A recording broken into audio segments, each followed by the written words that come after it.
Greetings, adventurers. how's it going? Welcome to another Monday Maps with me, MadDrRob. It's good to have you here. Uh, it's been another month, y'all. Good to be able to make another map. As always, got my sketch ready. I don't know if you can see this. Sometimes you can, sometimes you can't. We'll see. Um, but yeah, this one should be pretty cool. Had this idea. Uh, I don't know. We're making jokes about a very innocuous scene, and it just sort of went from like, oh, here would be a very easy map that had a really awesome premise layered on top of it, so we can make it kind of fun. Um, in terms of general announcements, that I always start with, I don't think I have many this month. Keep your eyes out for cool stuff coming from Obsidian Brews soon. Uh, we were just at BlurredCon, so if you were there, hope you got a chance to say hi to folks that were there. Other cons coming soon. We'll drop the announcements probably next month, but keep an eye out on the social for all the stuff. And then we got some other cool things coming down the pipeline that we are currently working on. But I think that's it. This one we may just hop into the map. But of course, before we do that, I have to thank our wonderful director of production, the Yambe. Make sure we look good, sound good, smell good all over the internet, and make sure this stuff comes together legit. We wouldn't be able to do this without them. Thank you, thank you, thank you. Anything else?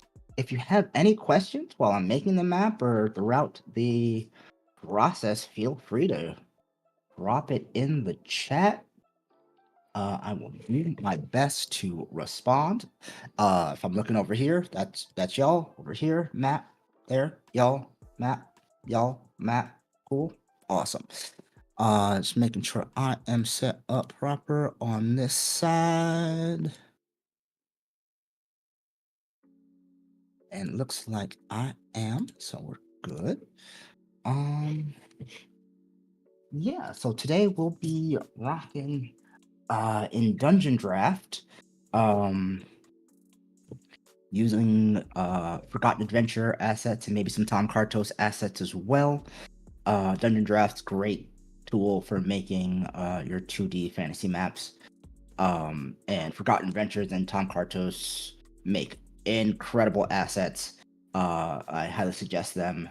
Go check them out on their Patreons and support them. And grab your stuff today. And I know Forgotten Adventures is getting a new format out, which I haven't adopted yet because I like the maps. But hey, go get your hop on the new format. It works really well. It's actually really, really cool. So I highly suggest it. Yeah, new format. It's not scary. It's just it's not fully compatible with the old format, so I may lose some things. So I want to make sure I have everything that I've made previously fully saved before I hop to the new one. But I got a peek at some of the new stuff. It looks great. They had all of the old stuff plus some new things. It looks really, really good. But yeah, as right now you can see, it's a tabula rasa. So I'm gonna save this as City Streets. That's gonna be the working name for this until I change it later. But yeah, as I said, this one is kind of innocuous, kind of nice little day, just with a really interesting premise. I think it's all one of the my greatest pleasures as a GM when running games or running certain things, to try to take the mundane and make it fantasy and make it the adventure. So here's what would be a normal everyday thing, and now something weird's going on and we got to figure this out. So with that, we're just gonna make this nice little city street and see what happens. But it's not just a standard city street. This is actually the street right across from a graveyard. So we're gonna be making like a little part of a graveyard, part of a city street. If we need to make it bigger, we will. But for right now, this is what we'll start with. I am gonna take my little standard world and mark out some points for myself to make this easy. and we're going to start doing a couple dope things. So from correctly, 5, 6, 7. So I'm going to start. Gonna make sure that's noted. 10, 7.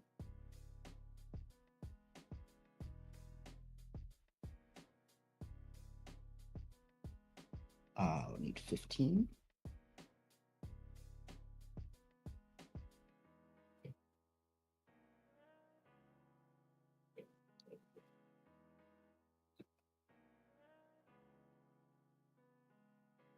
Okay. Yeah, so it's gonna be 12. 12 1. Cool. And then we're gonna.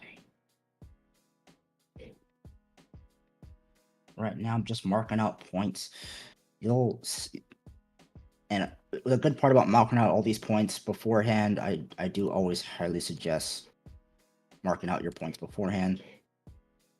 And if you're going to mark out points, put them on the 900 layer, so that they stand out and they'll just clearly be above everything else. And then when you're done, just highlight those and take off. Costa, my pleasure. Hope you enjoy this stream. This one should be fun. 5, 10, 11. I think that's a 10. Cool. Go back on.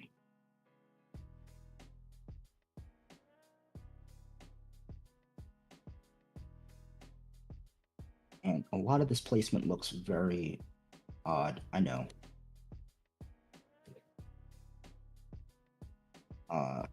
And it doesn't go to the edges and things like that. That reasoning will make itself clear soon. 2, 2. I really am just trying to get general vibes for where things lie.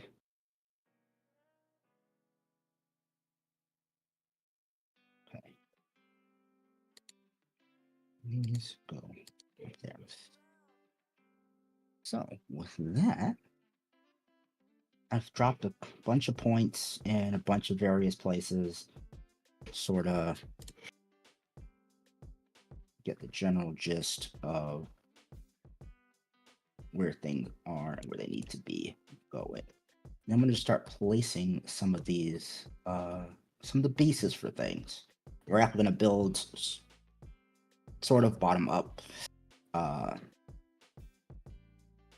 I'm going to start by, I'm actually going to go the first layer, which is the street layer, which I'm just going to actually put down patterns, and then underneath that, I'm going to put terrain.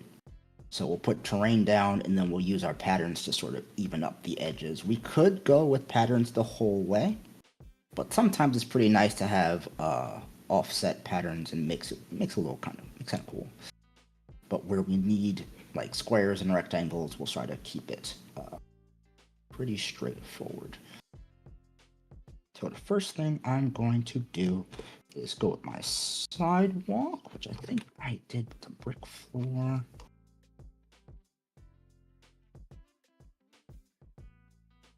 Took a whole bunch of notes, so I know which floors I want. Brick floor C4. What we can do, and we're just going to take this area here, and this is going to be our brick floor. Now, if it's not the right floor, it doesn't look right, because I want it to be parallel with the street. The good thing is we could set the rotation to be 90 degrees. Boom. Rotated to the way we like it. And we could always change it up later if we want to get fancy with it. But go back our patterns. And I'm putting these at 100, but actually I think putting these bold. No, we'll keep that at 100. We're going to put some stuff on top of it. We can always change it. Here, we're going to switch it to 90. And we're going to do this side as well.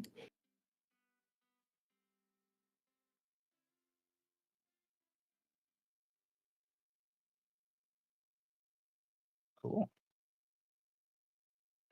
And I know it's not the prettiest of grays, but we'll put stuff on top of it to make it not look goofy. But yeah, that becomes the sidewalk. And then we're gonna actually make a couple of paths. So we're gonna do we're gonna try to find the rock tiles A2. Like them.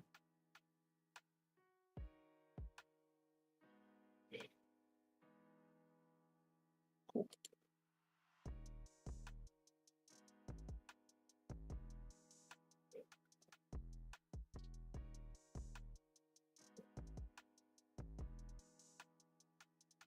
And because we don't have to go but so far, we're just going to sort of stick to where we need to be for right now, and then we can expand it a little later. So yeah, it's a nice little pathway there. Actually, nah, I do want to expand this one out. We're going to bring this out just here. Oops. And yet again, one of the great things about Dungeon Draft is if you think you need to make changes with something, you tend to have the ability to make those changes.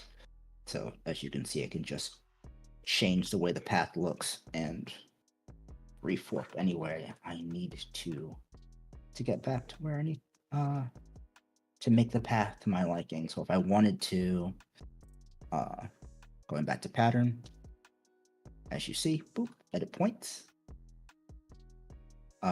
which allows me to just make new points and new placements. And all you have to do is fill in your fill in where you want to go. And if you ever don't want a point, just hit backspace, boop, boop, and they're gone.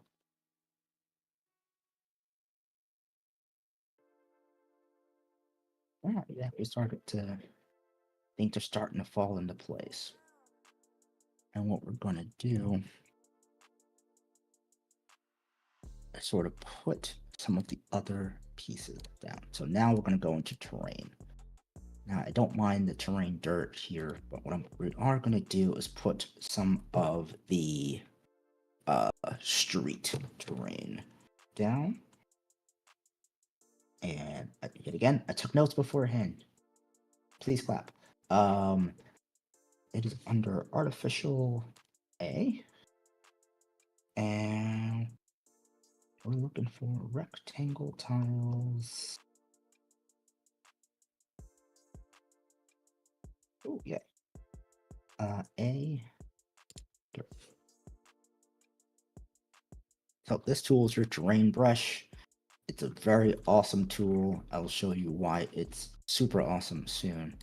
But it's built to be able to just sort of fill in terrain wherever you need it. All right, so you can sort of paint in terrain that doesn't need to be as neatly put in as the rest of it. Now I put in all of the sidewalk because sidewalks tend to be made very neatly. But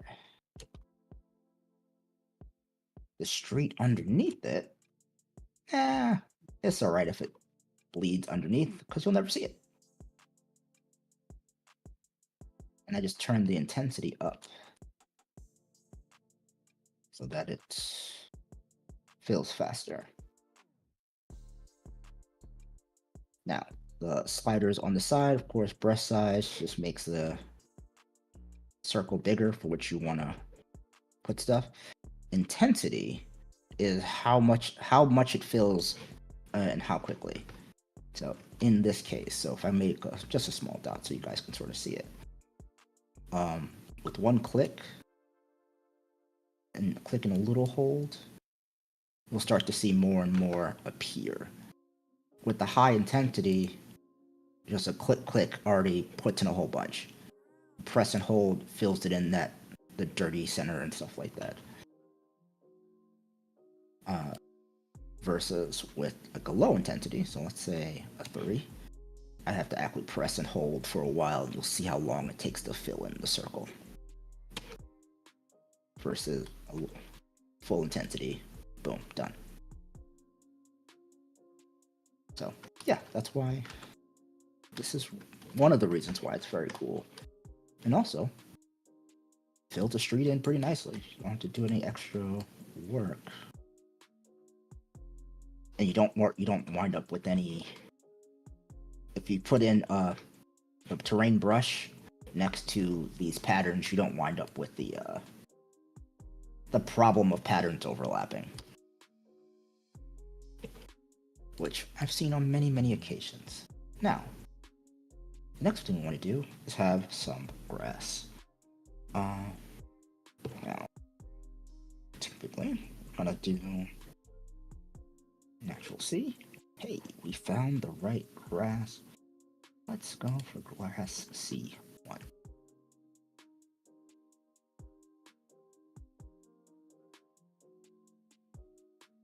Okay, fills in very nicely.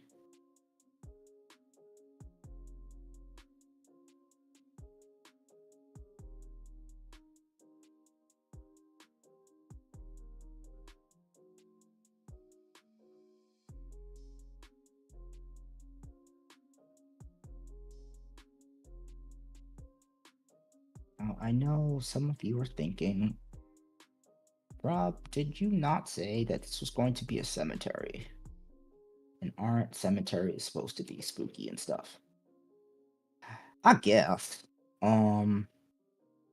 Yes, it is going to be a cemetery, but they don't always have to be spooky. Many of them are very well manicured and have very nice grass and lush grass. But I am going to make it a little spooky, or at least a little weird. And here's the other thing I really like about terrain brushes. As you see, this is a nice green with a little brown grass. If I change the grass type to, let's say, CO2, all the grass goes dark. So everything that you've painted with that brush now changes. So if I wanted to go sparse grass, or all of it dead and brown, or this deep, that sparse brown, we can do that. It makes it pretty cool. And you can just keep changing the color as need be. Now we're going to keep it CO1, but I think I may have to go with CO2 for the story. But we'll see. Let's stay with CO1. Keep it our daytime going.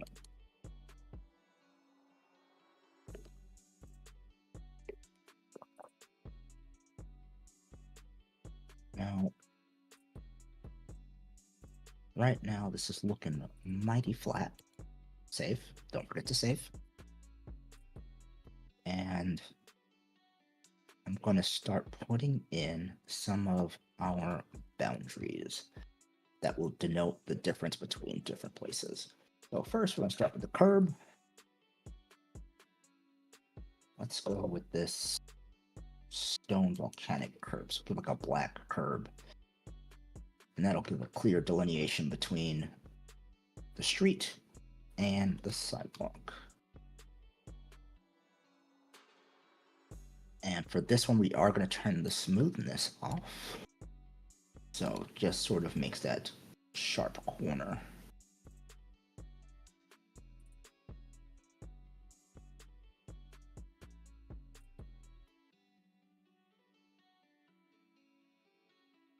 As always, do our halves before the turn, just to make sure we got a nice straight curb. And this one is just going to go all the way across.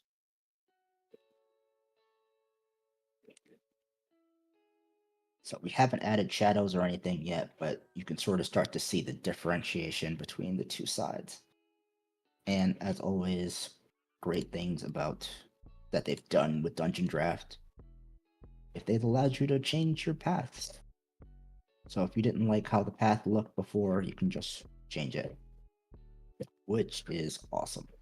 They didn't used to have that. It made things very tricky. If you made like a really intricate path and it was wrong, you had to delete the whole thing, make it again. Hated it. Now it's good.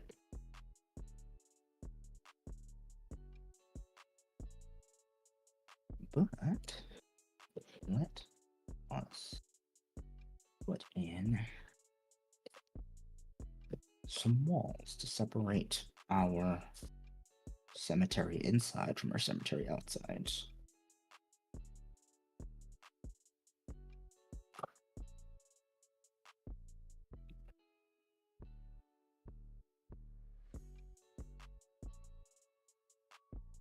These are kind of cool. Let's see how these look against the grass. Those are kind of cool. And like other ones are like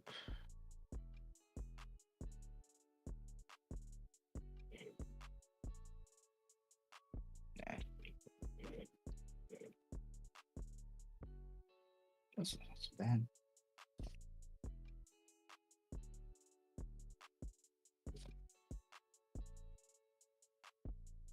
Wind up with looking. I think this one looks a little bit better. We'll go with this one.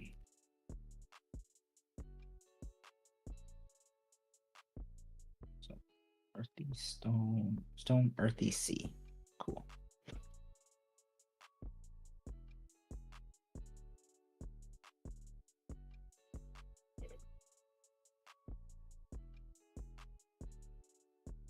And I think with this one we can turn the smoothness back up.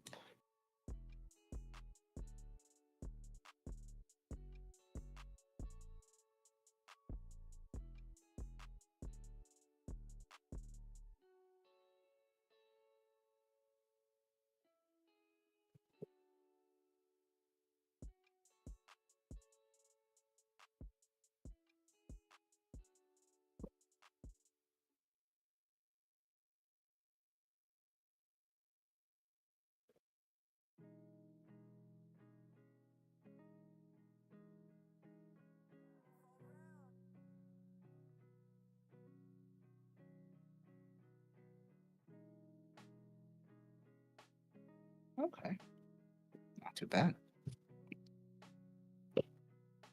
Kind of moving.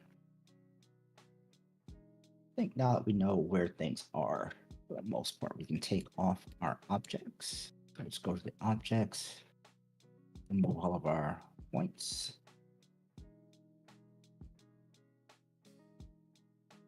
Come back.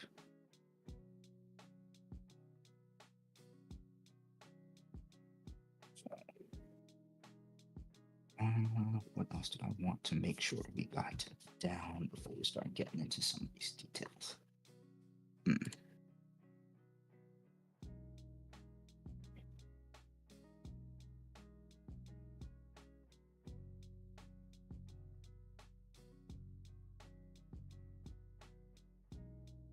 Yeah, make sure there are some dirt patches for planting trees. Now, they have graves, but we're going to use graves for graves. So what I'm going to do, go back to the pattern. Let's go regular.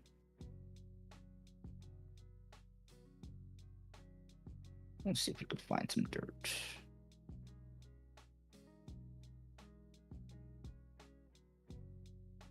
I will say it's not always the easiest thing to find. Ooh.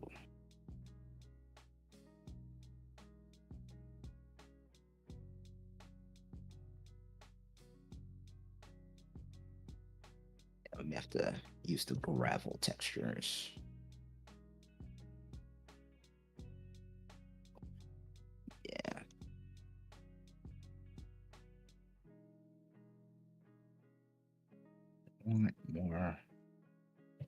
Let's see how this looks.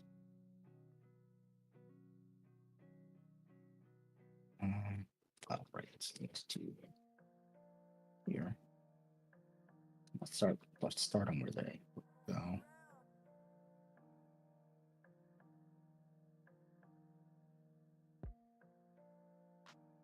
Okay. Yeah, so what we're gonna do is put in these dirt patches. Now, they look very strange. I know. Part of this is because I used to oversee tree planting when I was first starting out doing my day job. And I know how big, when you plant a tree, how big to make the surrounding area so that the tree grows and doesn't destroy everything else. So I started making my tree, the pit for where the tree goes, the correct size. But yeah, it's just a artifactoid that just makes it, gives that little extra bit of realism while you're doing this. Or at least to me. Put your trees wherever you want. It's fine. Nobody knows. Try to make sure I have like tree pits so you can see where, if it peeks out from underneath the tree, you can see that the tree is small or big or something like that. Brush. Now, as you can see, I zoom in. There are some places where the brush didn't finish taking, so I'm just going to fill some of those places in.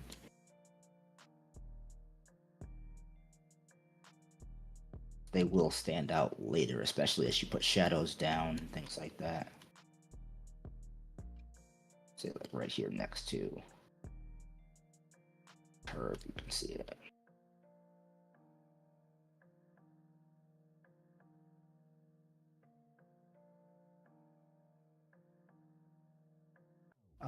As always, if you have any questions, feel free to drop it in the chat. Always a pleasure to answer any questions you have about map making.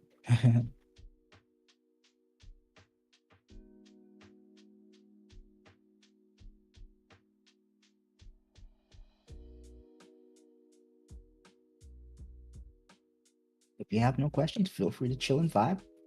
I appreciate it. I'm glad you're here.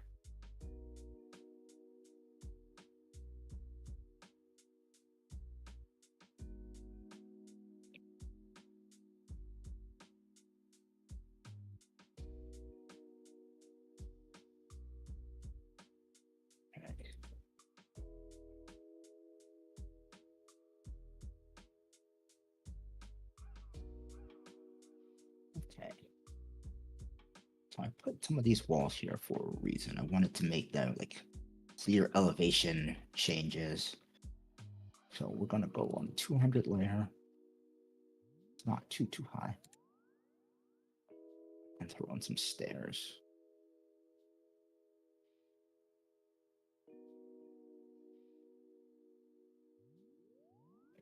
Downstairs. So.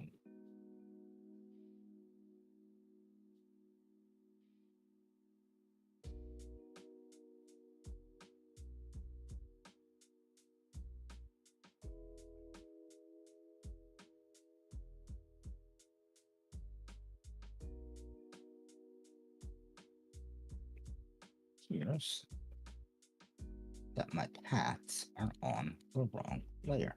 So yeah, these paths here should be on the 400 layer. So we're going to use these similar to the way we use walls when we make when we've made our other maps. So these are higher than everything else and will be utilized to project shadow onto the rest of at least the surrounding area. And we're going to use like the curb as a shadow for the street so you can see the elevation changes as we go.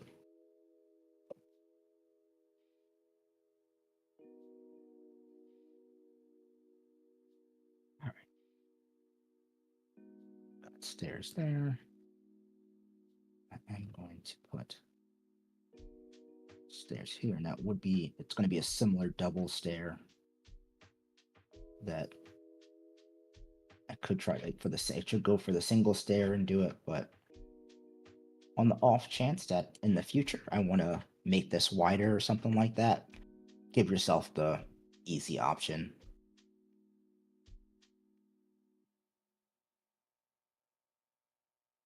And we'll go over the things with shadows to make sure it actually holds up.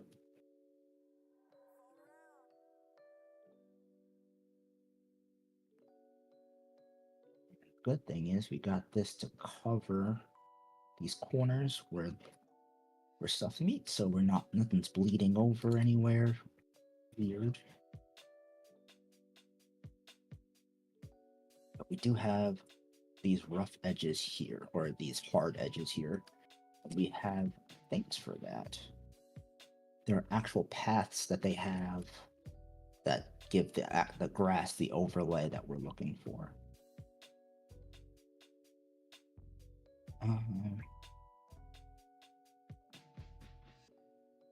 So I guess with this, we can actually start filling in some of the pieces now. For either the cemetery or the street. Do you guys, chat, you got any preference on you want to do the street first? You do like some building placement, or you want to do the cemetery placement?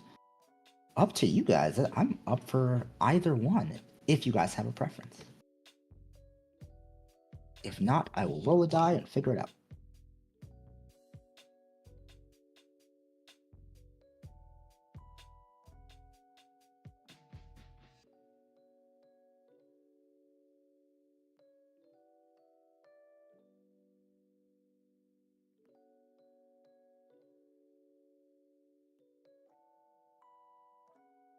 If we don't have any preference, then we'll go for the weird first.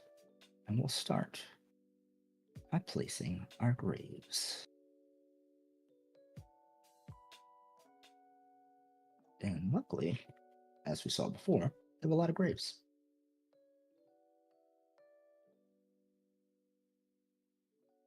Now,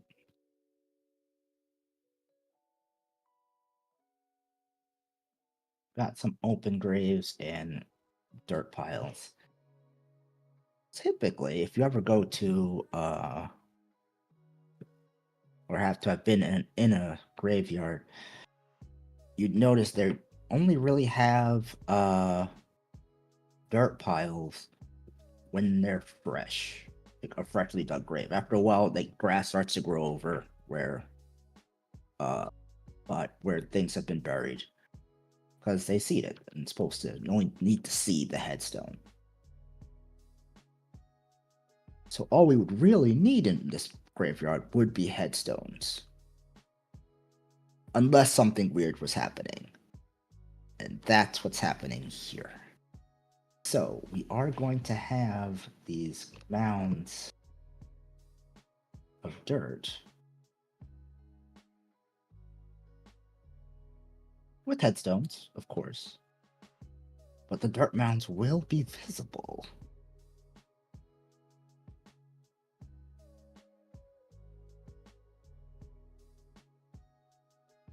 And we'll sort of give that little extra space. Typically, they'd probably be a little closer, but we're sort of giving the extra space for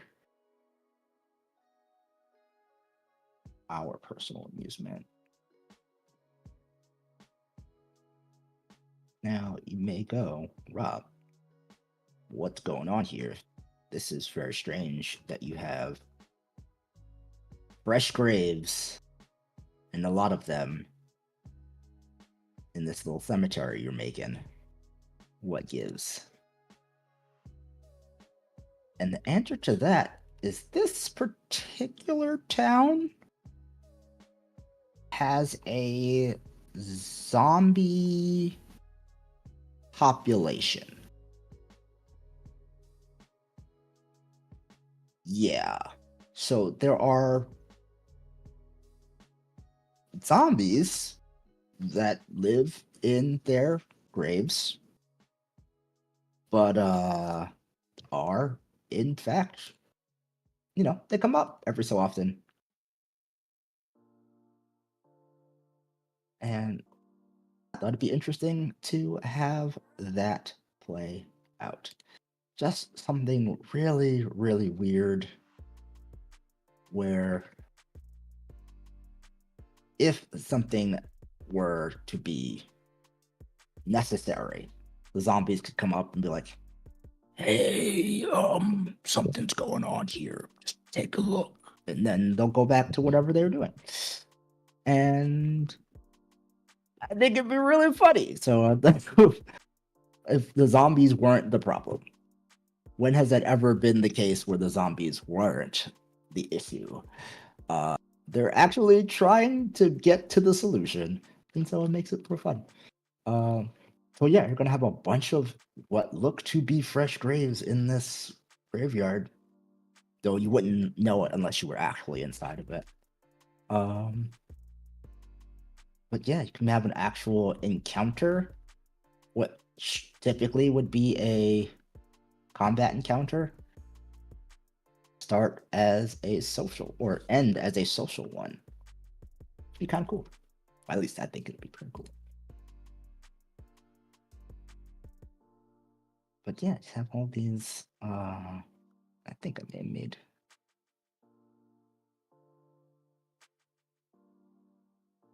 That's a little bit too.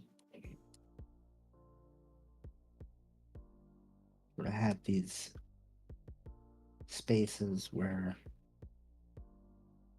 the bodies are laid to rest, but they cannot find rest because the grass is bad, and we need to save it. So yes, if we ever get a chance to play here, that's the problem, or at least that's part of the problem. Yeah, once we set down the graves, of course, we need to go to 300 layer and find our tombstones. Right, they have them.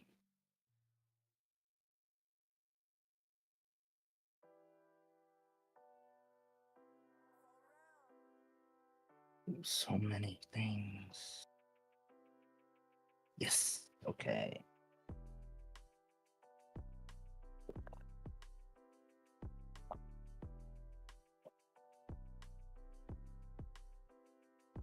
Not gonna lie, chat. I had like the idea popped into my head, so I'm sort of ready and like I know exactly what this looks like.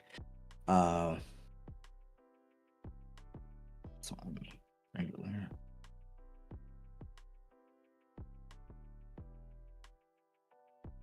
To the to maybe.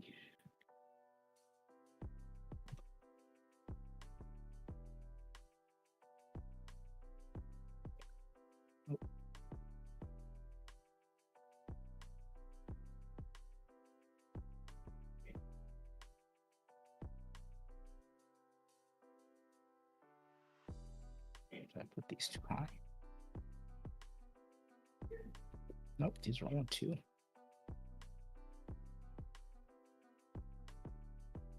Ah. Did not carry over.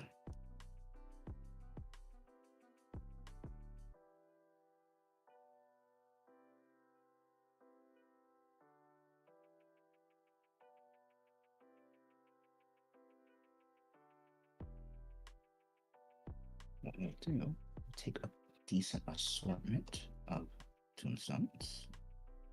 We'll do some of these that you can sort of see.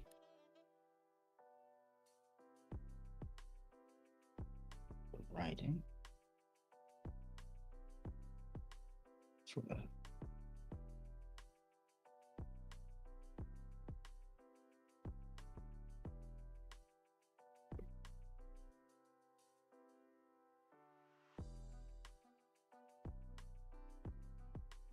And sort of just place them. Now, keep them sort of at the head, because these are about, as we know, about 10 feet in the hole in the ground's about 10 feet, so it'll be about the head of it, about here. Now, as always, we've given ourselves a bunch of extra spacing. Sort of mentioned it before. Sometimes you'll have realistic spacing for things, and then diagram spacing. Oh, just a little bit bigger than it should be, or a little bit wider. Spacing is a little off. So, like, while things may be only 3 feet apart, so that you could fit a whole character model right there, you make it 5. So, hence why this such uniform spacing between gravestones and large, what would be oversized things for like the graves and stuff like that.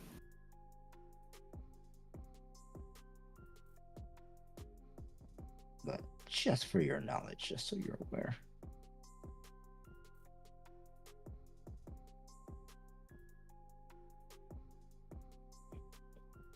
Cool.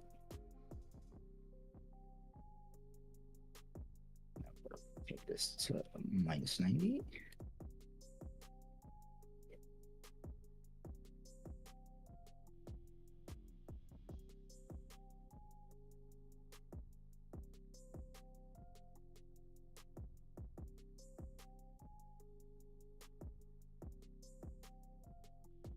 We're doing pretty good. Thanks for hanging out with me tonight while I make some maps. Really do appreciate you coming by, chilling with us over here at Obsidian Brews.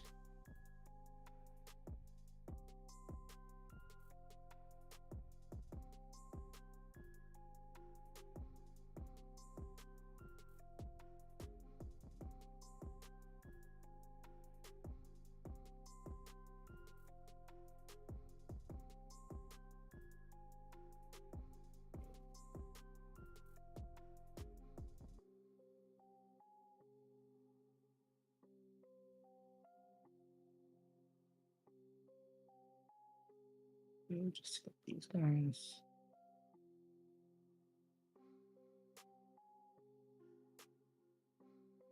And these guys.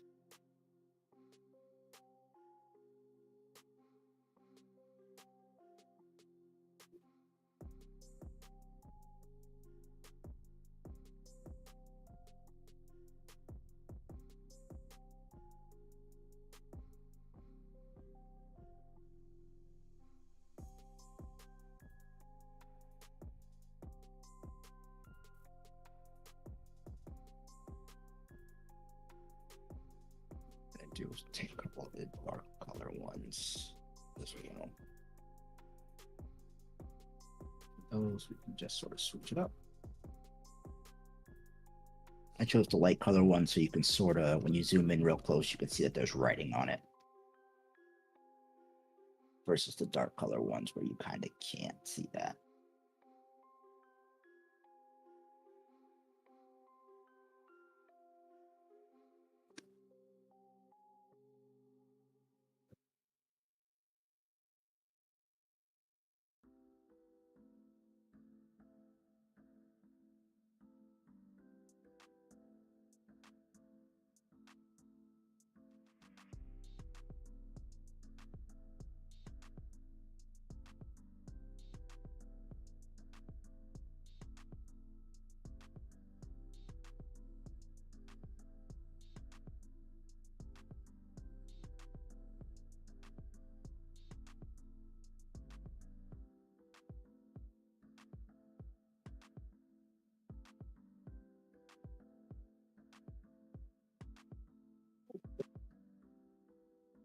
And I'm using the array tool, the scatter tool, which is great for just dumping a whole bunch of items at once without having to keep switching back and forth. Highly suggest using it.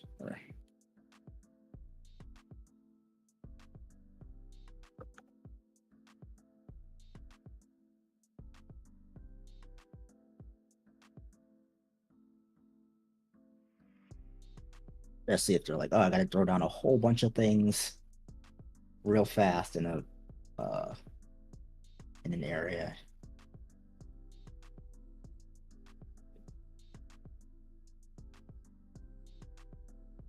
And then you can just scroll through what you want to have. Just holding shift and scroll to shuffle what we got and see what pops up.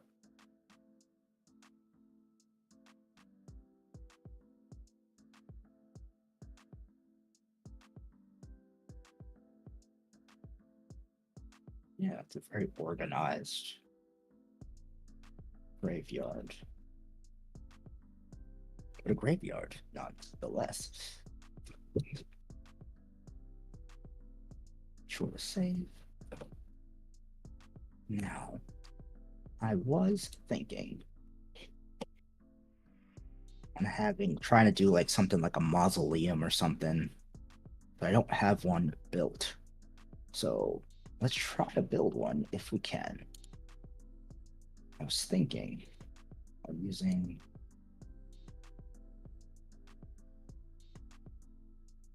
something like this. So if I sort of take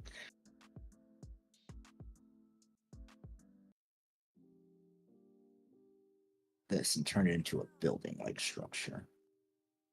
So we're going to put this on 400 layer. Sort of put it next to here and sort of exits off to that side. I'm going to try to build it. If it doesn't work, we'll think of something else. But yes! Honestly, I was trying to figure out how to spell that mausoleum earlier today.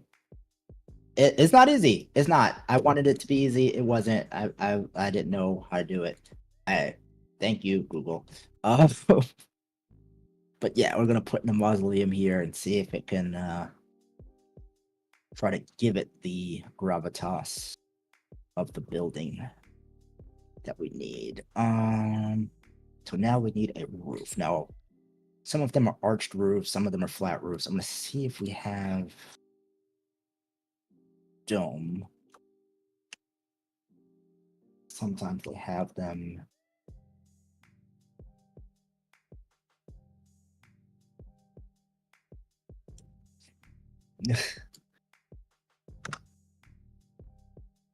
Yeah, see, this is what I was looking for. Tom Cartos does tend to have these really nice structures.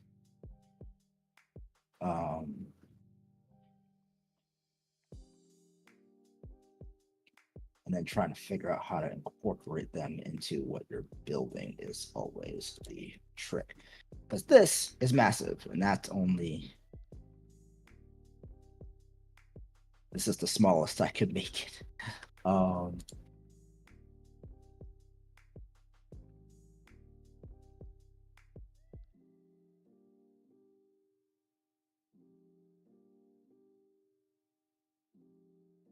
Okay.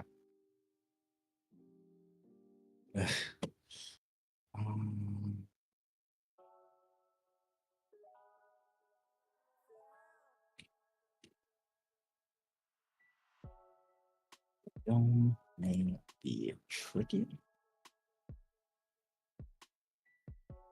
especially with how we laid this out, it not being perfect. So what we may need to do is build it in the street and then drop it somewhere.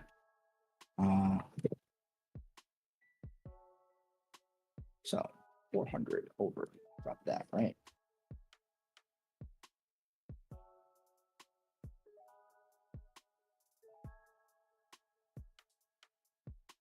The great thing about a lot of these that if you're not sure exactly how to do it, we can work through it, we can figure it out. So that's one. Right.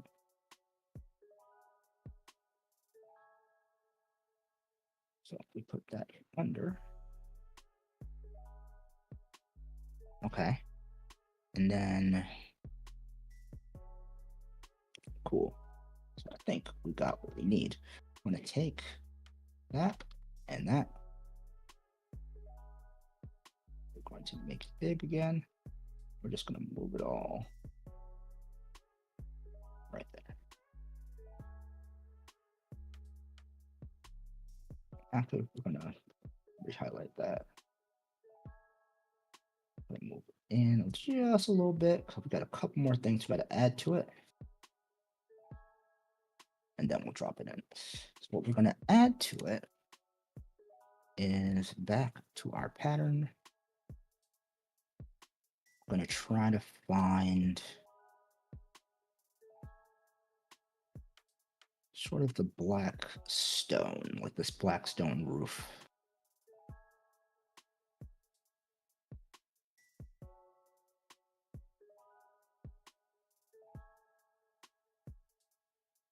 I'm gonna put it at the 400 layer.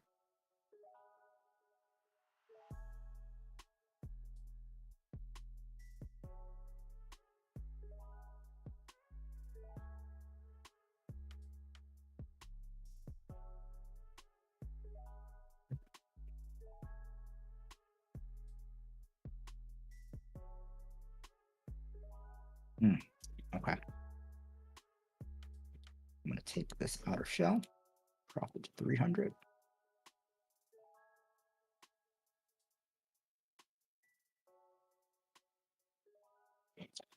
Nope. It's the opposite. That stays at 400 because that's going to be higher than everything else. We're going to put the dome on the roof, so above walls. Yet again, we're going to treat this as walls of a building, and then the dome as an actual dome on top. So, and I think, is this colorable? No, okay. If it was, then we'd have some cool stuff we could do with that. That's fine. Pattern. What we're going to do is in this above walls layer, I'm going to fit it right inside here.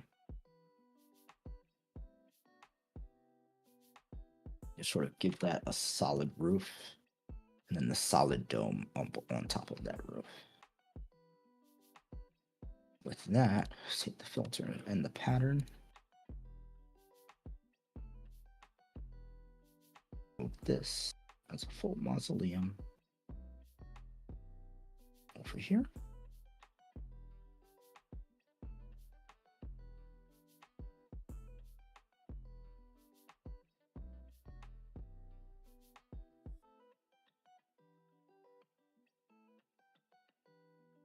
There we go.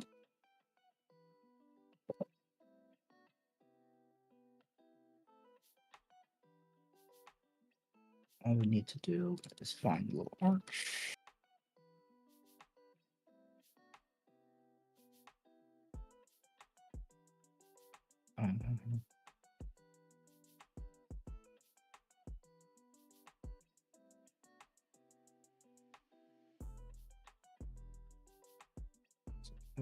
Better.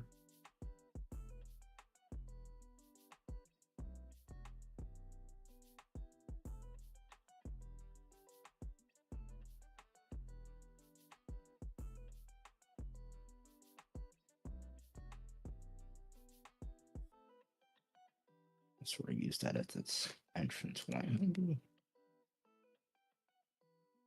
Okay.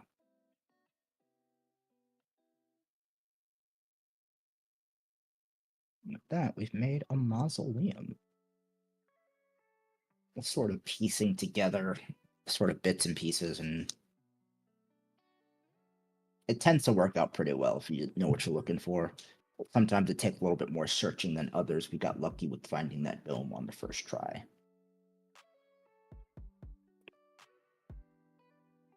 But we will take it.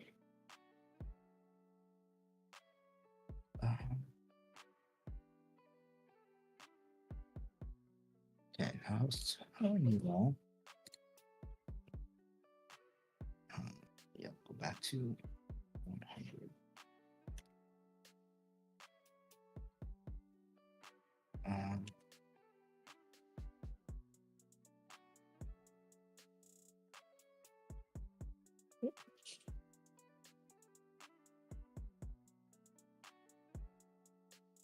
Yeah, they have these grass. These grass paths that are wonderful. we're just lining the edge of wherever you are.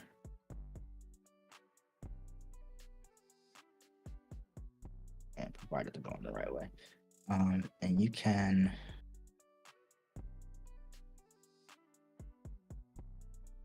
sort of get them to size. All right, okay. And to color. That's the other little tricky part. I'm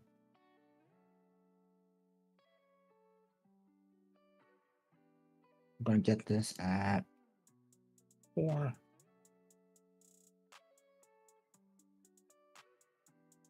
And you'll see it starts to give a little extra grass. Give the grass a little extra edge, like it's growing over. Now, the trick with this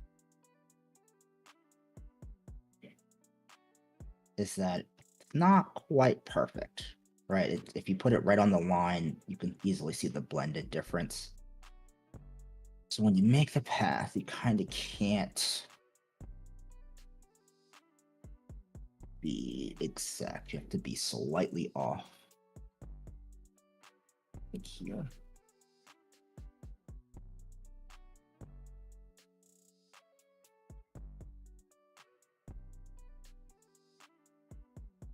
And I know it's very hard to see, but instead of being right on the line, I am, with the zoomed in version, the first dot in.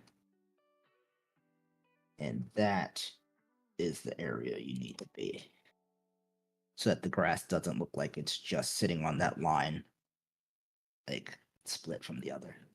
You can sort of see it.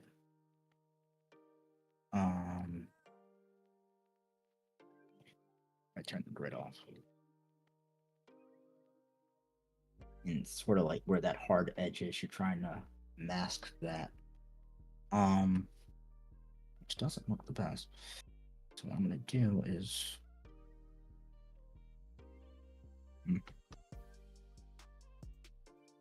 I may change that to the a different type of grass. Because it's sort of visible that this grass is not full grass. So that's fine. We have our terrain brush for that. So the bee grass looks a little bit more grass-like.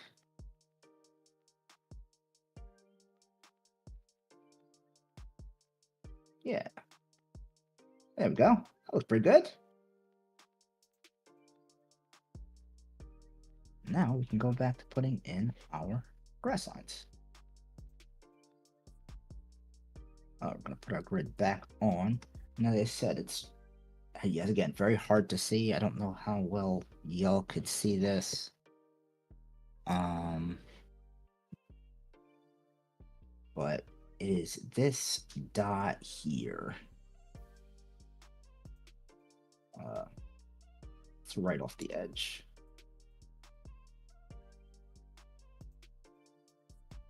Put it all the way back down. Not on that line, but right inside of it.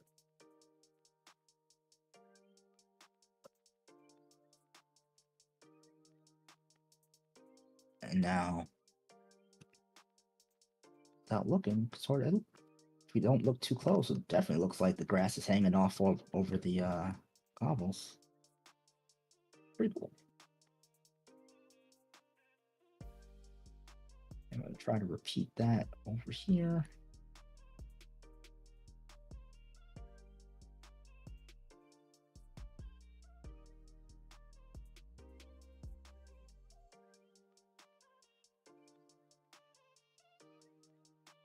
Now the trick is that, and let me make this bigger for y'all so you can see it. You can see that it has a built-in shadow, which is awesome. They do have little flowers. We're gonna like definitely tons of flowers. Um,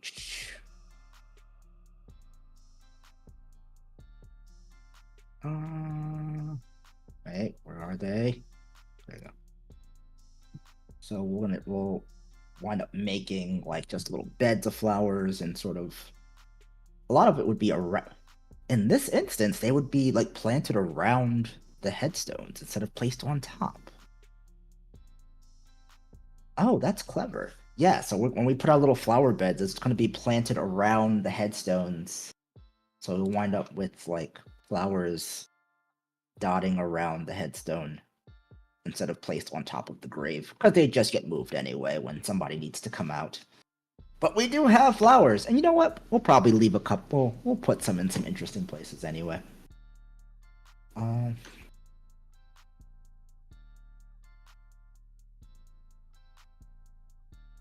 Let me bring this back down to 0.4 because that's the right size for this.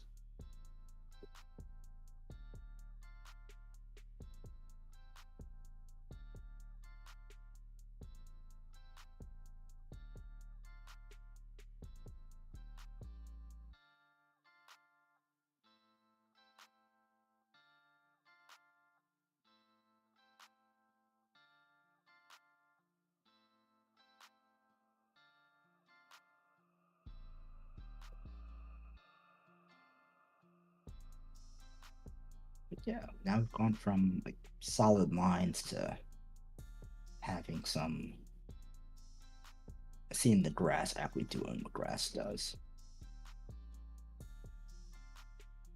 But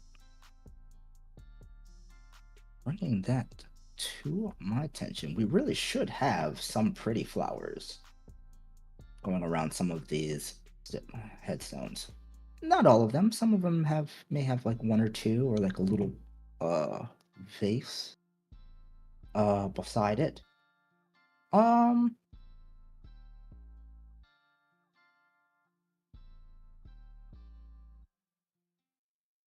but Ambage, you have said you would like to place the first set of flowers of these headstones. One, two, three, four, five.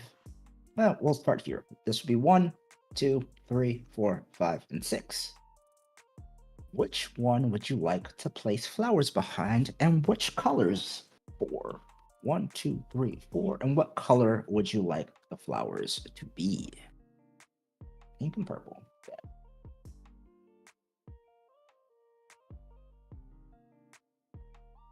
I had to ask. I had to ask. Uh,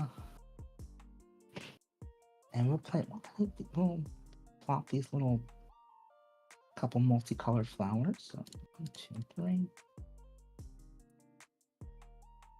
One, two, three. One, two. Now the scale's kind of really big. So I'm gonna bring the scale down at 0.75. And it's just gonna be little buds. So we've got pinks, multicolor. Would you like the multicolors as well, or you just want the pinks and purples? You get to choose. Multis as well. All right. So I am gonna go for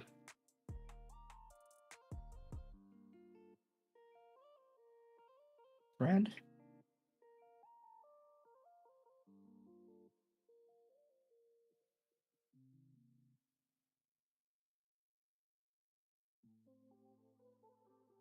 I'm gonna put a little crown.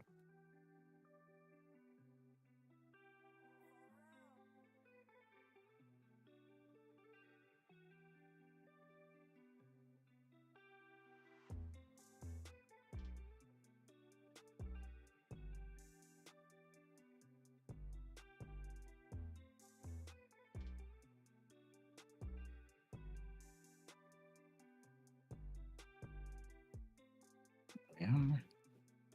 I'm going to take all of these flowers and put them on the 200 layer, just so that the shadows they cast are a little bit lower than the shadows cast by anything else.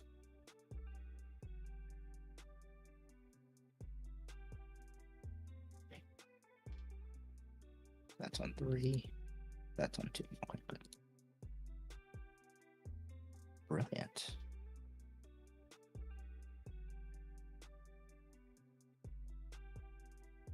I dig it. Would anybody else want to put in some flowers around one of the graves?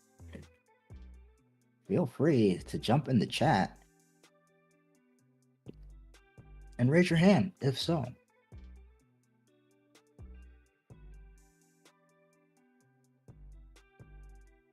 And you don't have to choose now. You can choose later. But if you would like to put some flowers around the grave, let me know, and I will let you do so.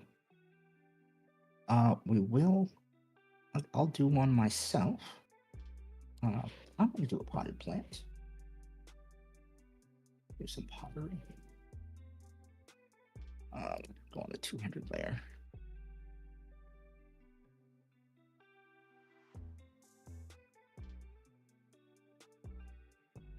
Do an old clay pot. I'm gonna put all of the graves themselves on 100. There's not too much craziness going on here, so.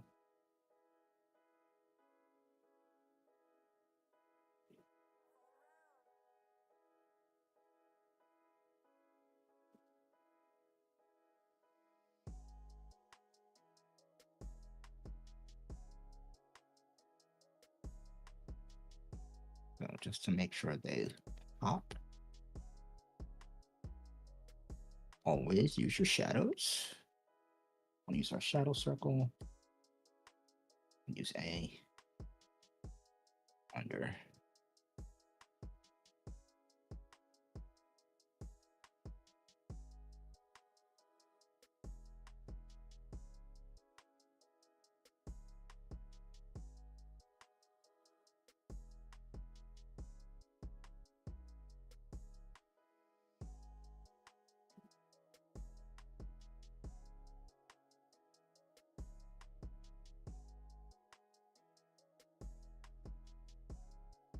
Make all those stand out a little bit more.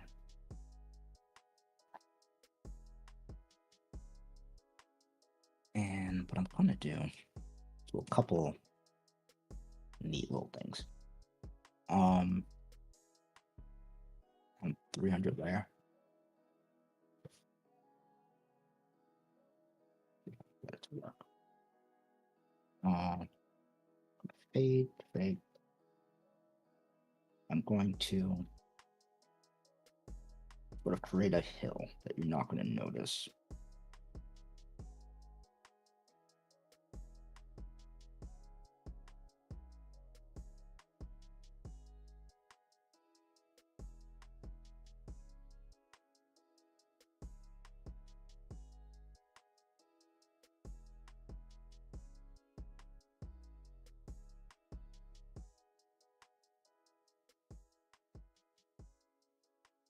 Shadow path A, or A half B.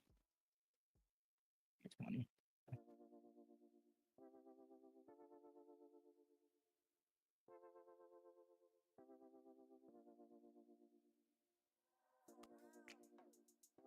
Oh, we don't need to fade.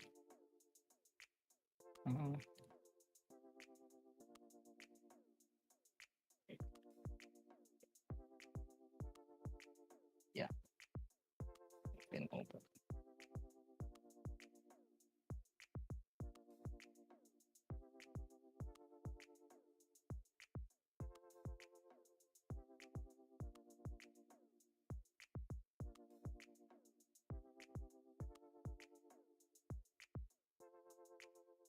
Just that little extra shadow makes it look like there's a little bit of unevenness in the ground, which is fine.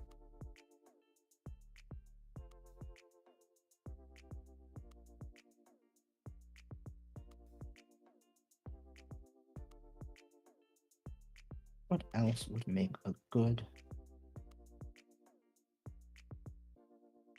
item here in this graveyard but a statue?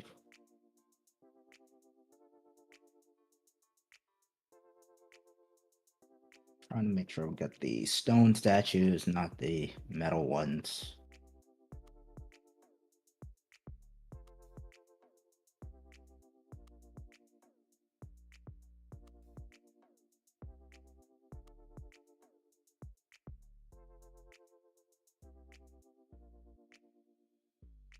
It'd be morbid and have the Reaper one. That'd be messed up. I'm not gonna do that, but it'd be funny.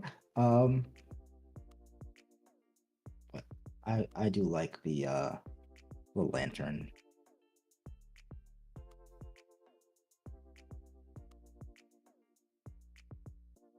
Actually,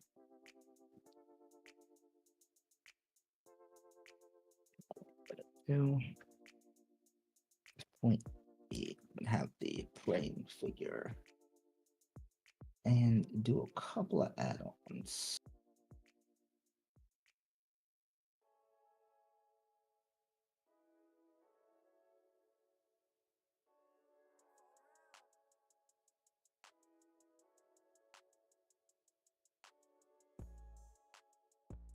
Yeah. There we go. This looks pretty good.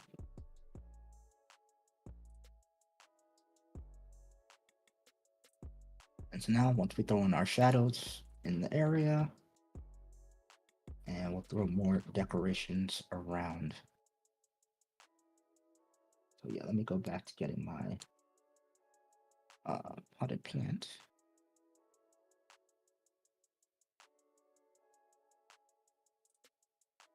I put 1, 2, 3, 4, 5, 6, 7, 8. Oh, this one wasn't supposed to be here. I'm gonna put a statue there. So 5, 8, 7, 3, 6, 9. But exactly 20.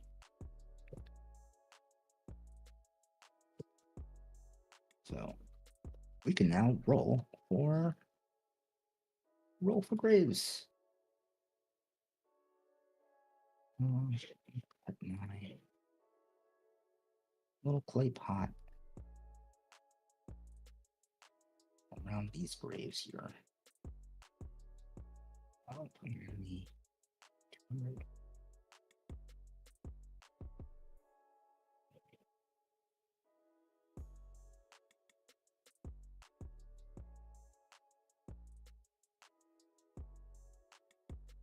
And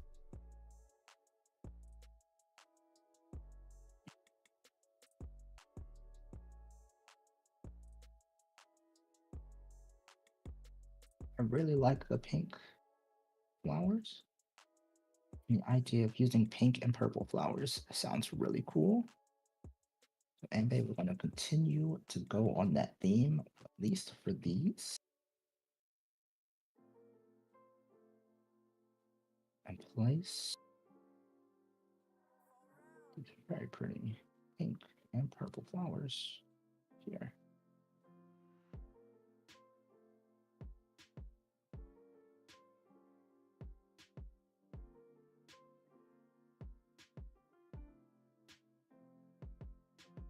Read as well.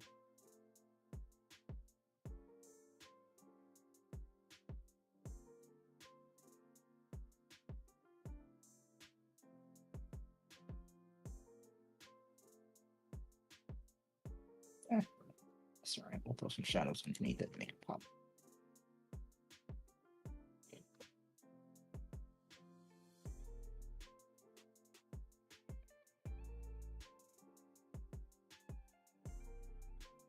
Yeah.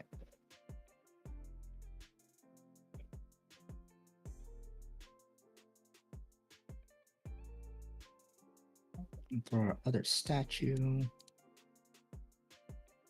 Base.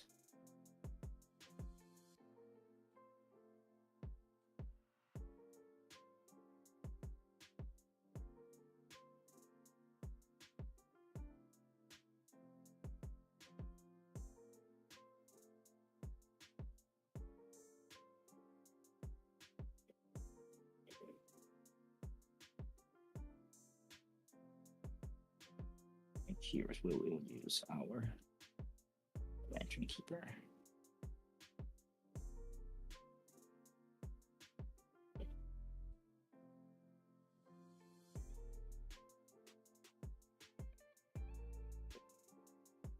Give them an extra little light.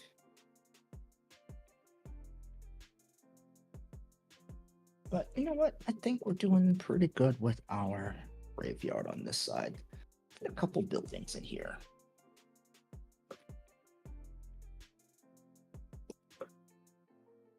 And if you're just joining, how's it going? Hope you're doing well this evening. We are creating a little interesting city street here with a couple buildings across the street from a graveyard. Graveyard is looking all right. Getting a little bit of decoration as we go. But now we're going to go put some of these buildings up. Now, one of the great things about Dungeon Draft is that you can just create roofs. Like if they have a pack with roofs in it, it just creates them for you, and then you can just make a shape, and you got yourself a roof. So I take this wood brown shingled roof, gabled roof, make a quick box, right? So if I wanted 4x6, right? So boom, 4x6 roof. And then depending on how you build it, you may get one roof versus the other. So be mindful of it. So it does matter, and I'm going to get it wrong, but gotta just be mindful of how you place these things. I don't remember if it's from corner.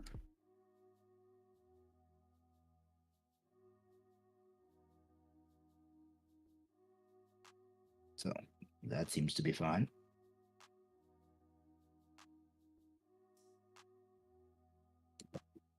Yeah, so just gotta be careful on how you create your roofs and then place them down. So what we're gonna try to do, and a couple of these roofs in here has to look pretty neat. 1, 2, 3, 4. I'm gonna do a 4 by I think 6. A 4 by 5 right now.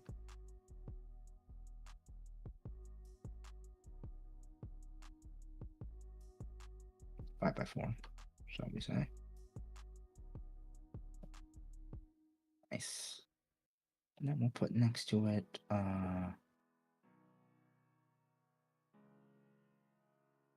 gray roofed building. That's what goes the other way.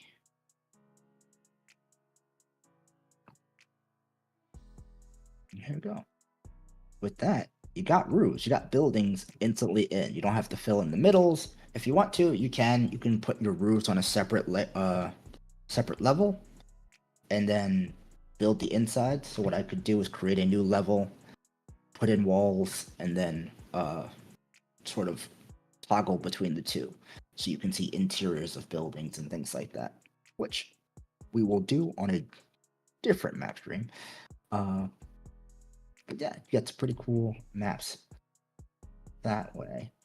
I'm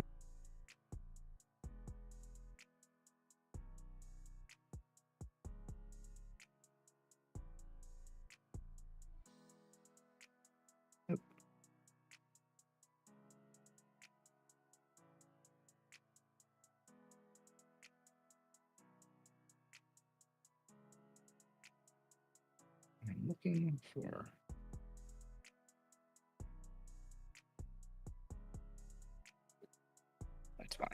4x4. If your roofs do not line up, it is okay. As always, you can just rotate them and they'll come out fine.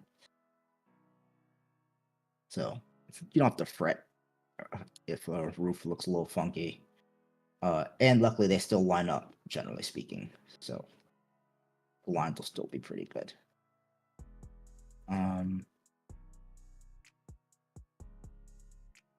One of the things you do note when you set your roofs is that they have a sun direction. So depending on the sun and the contrast of the sun, you can actually make it darker or lighter on one side versus the other.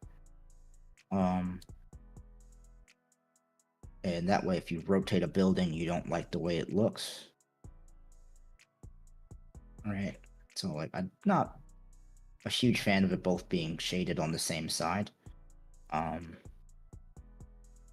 can rotate it so that when I go back to the roof to fix my sun direction, it's in the right spot. And just upping that contrast a little bit makes it pretty clear what side's what, and breaks up your color. All right, so on this other side, and this is where I'm thinking I may not have all the space in the world.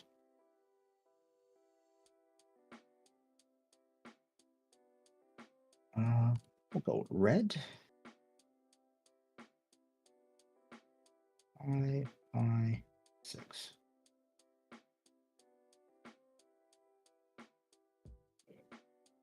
Now I'm gonna undo that. I'm gonna make a 6 by 6 house. Because that's the size I want. Put that in the space I want.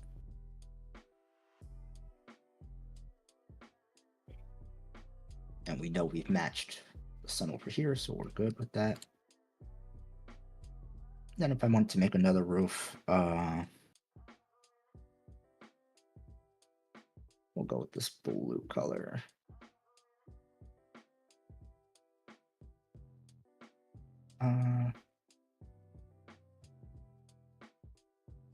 So we're gonna make that's with the blue dormers. Yeah.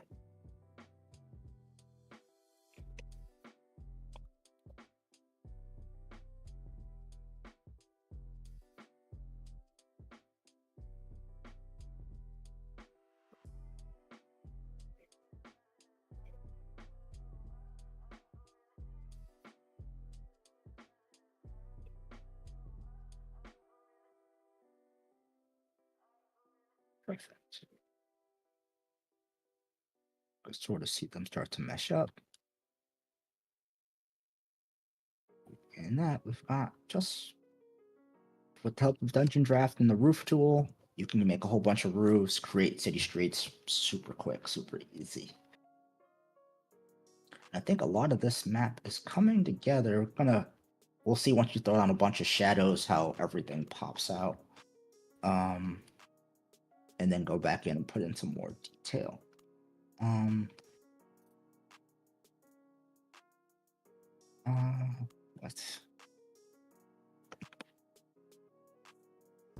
As always, thank you guys for hanging with me. Hope you are enjoying this creation that we're doing today.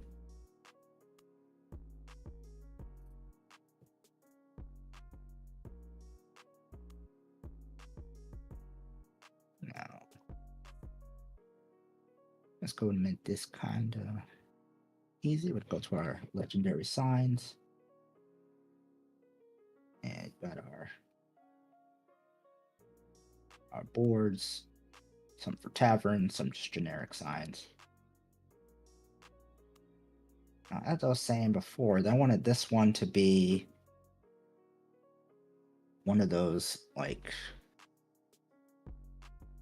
your party stumbles out of a bar and then sees zombies and then doesn't understand what's going on. So wanted to make sure the tavern sign is very clearly indicated. Just sort of put it out there. But typically with our taverns, and they tend to be inns as well. So what we can do is go to our roof windows and start putting in some windows. Make it look kind of cool and sort of blend it into what we got already. All you gotta do, drop it above roofs, and we want it to be dark on the left side.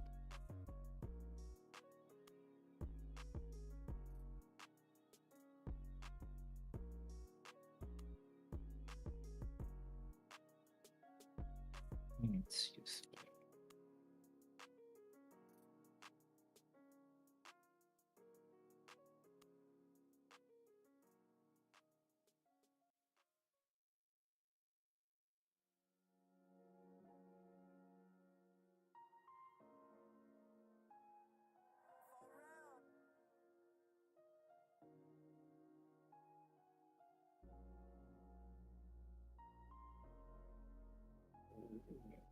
Now, I think there's some of these may be a little close, so just move them.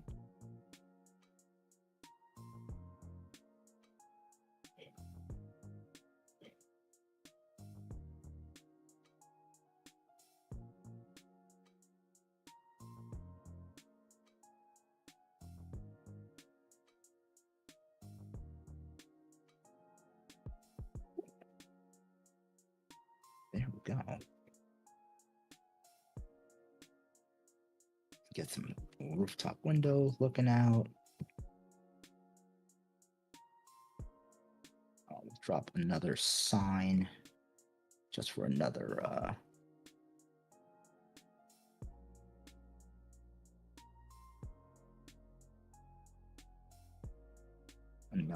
local establishment.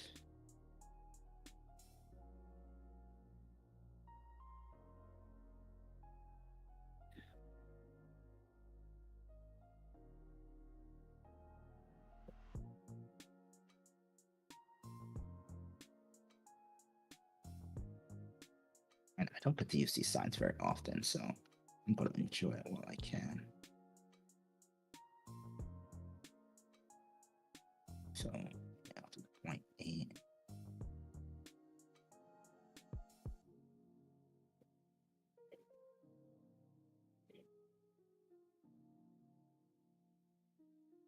Yeah.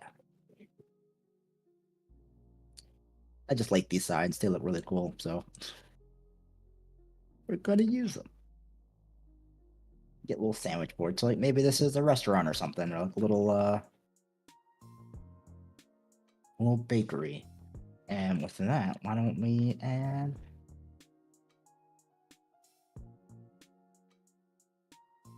chimneys?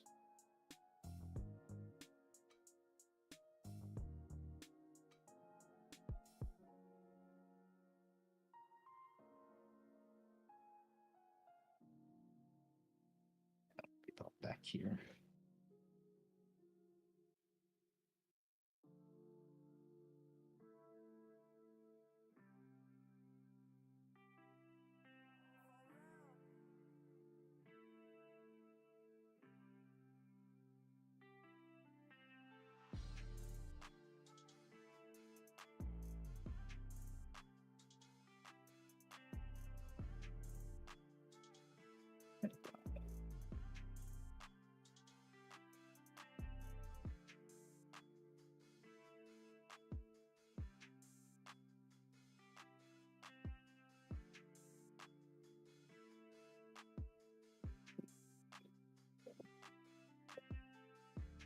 I think the only other couple of things will just drop down for now are tree stumps to show where our trees will be going.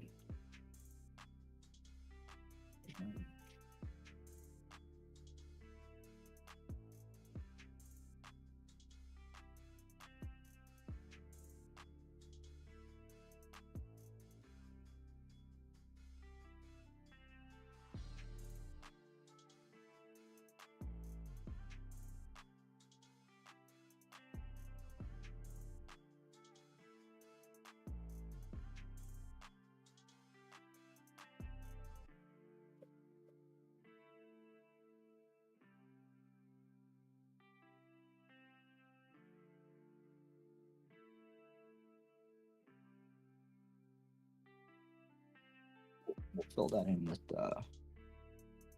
later with the trees on top. But I think now we should start throwing in some of these shadows so you can start to see the contrast between all of these buildings and the ground and stuff like that, so it's not so flat. I think the first thing we'll do, I'll go back to that.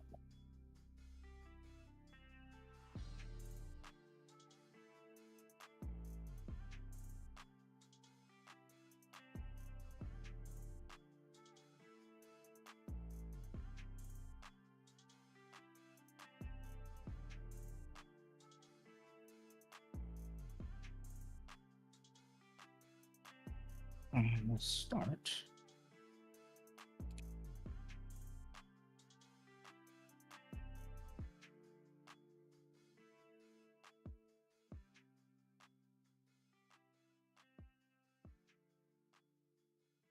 Right on the edge of the curb.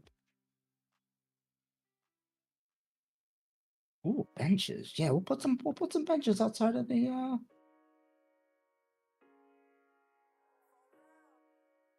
yeah, we'll put some benches outside of the cemetery so you can like get a little place to sit. I like that plan.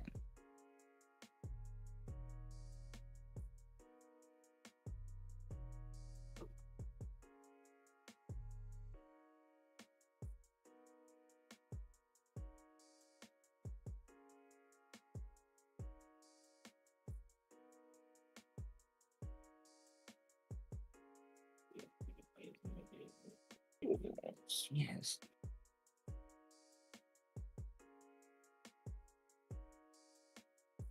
Let's put these shadows in and then we'll drop some benches in. Give a little more personality.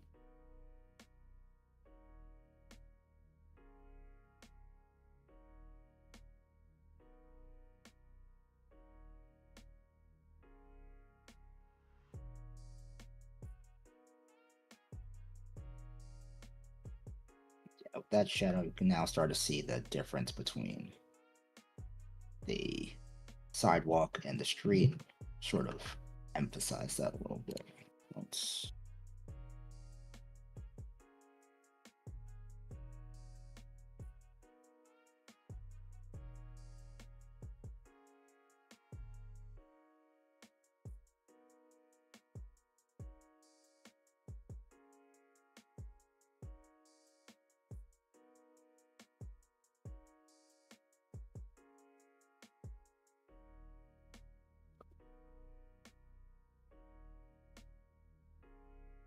yeah, let's throw some benches down.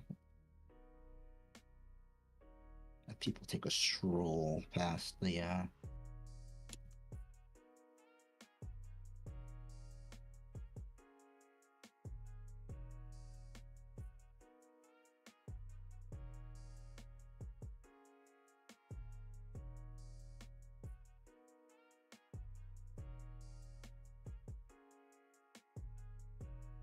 thing. Okay.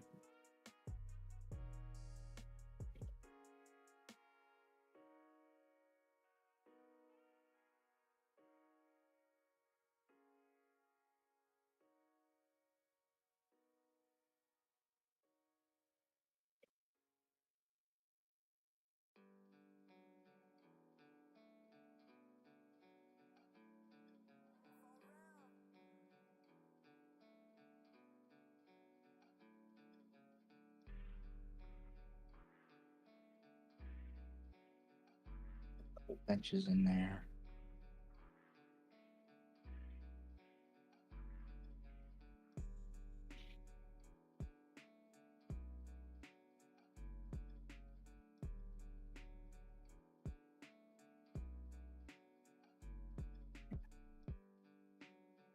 That'd be nice.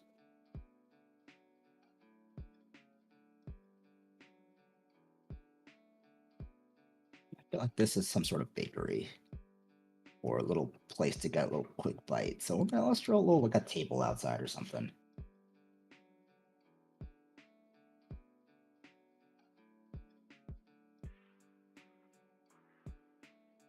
A round table.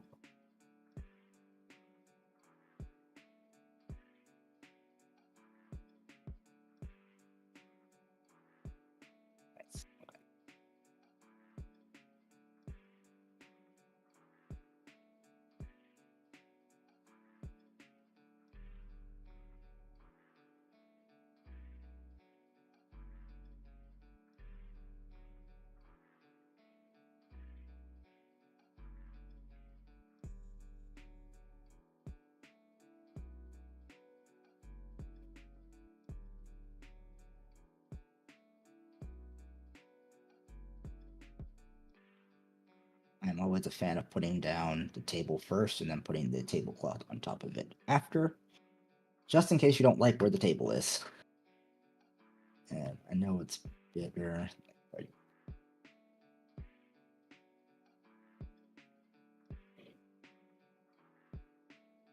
So you can just sort of fit it to size.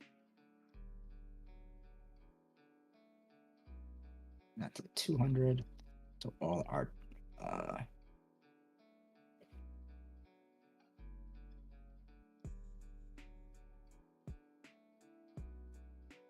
chairs, back to seating chairs.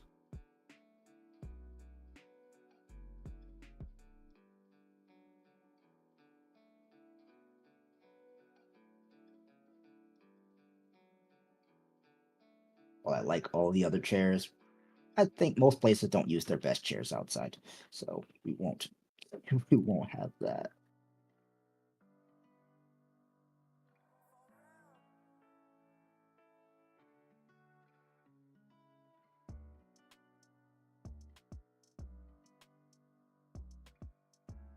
Actually, probably scale this table down a bit.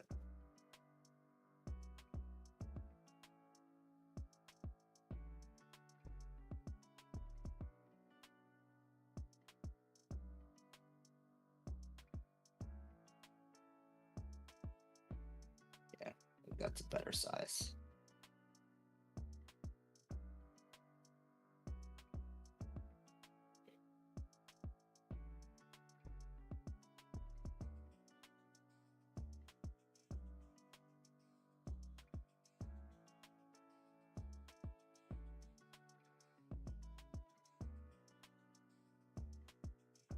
Those on 3, these on 2. Take the snap off so you can slide them underneath.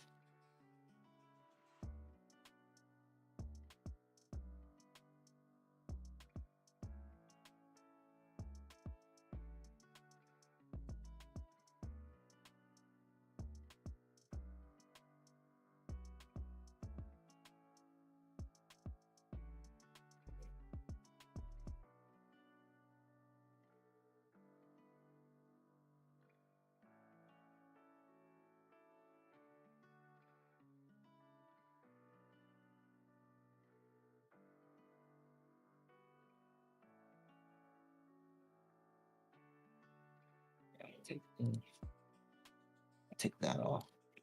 Put a different tablecloth on top.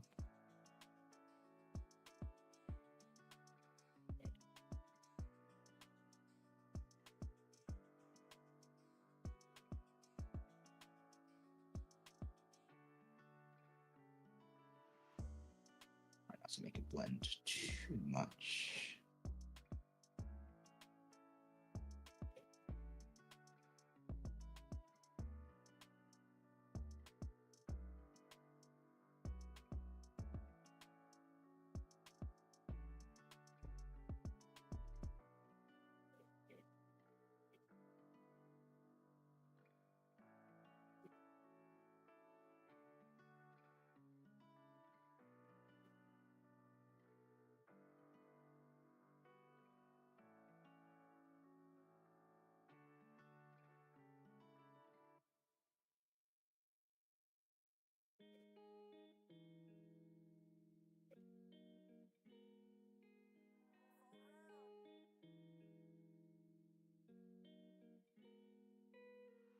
There we go.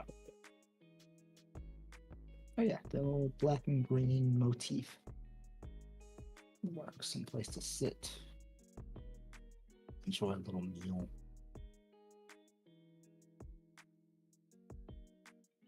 Honestly, we can sort of copy that.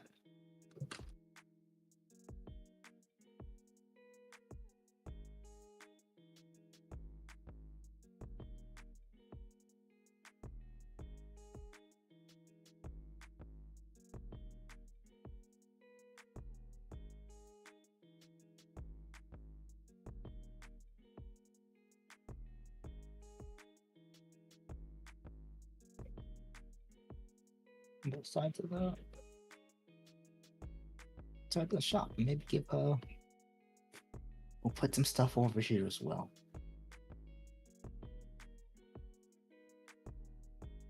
Now, what I would like to do before we keep going, just so I don't have to make a whole lot of shadows, is we go to our shadow circles. Boom. Go to 300 layer. It's fine. Under. Perfect. And then go to our 200 layer under.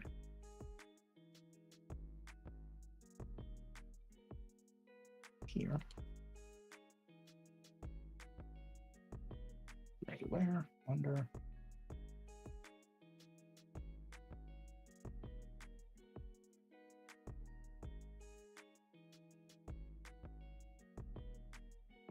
Perfect. And now what we can do is take all these little just the tables. We're gonna just sort of toss them here in this little section. And they have their own little courtyard.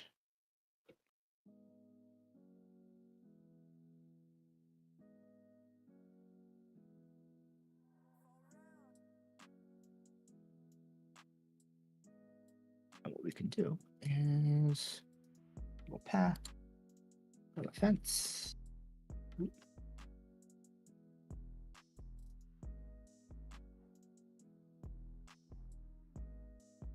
Let's see, what do we like? What do we like? What do we like?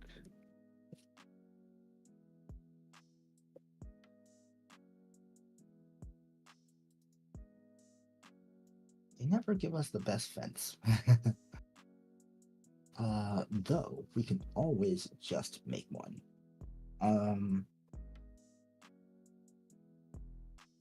Because I'm kind of partial to this rope one. So we put that on 300, right? And let's say they'll stop it there. Turn smoothness off.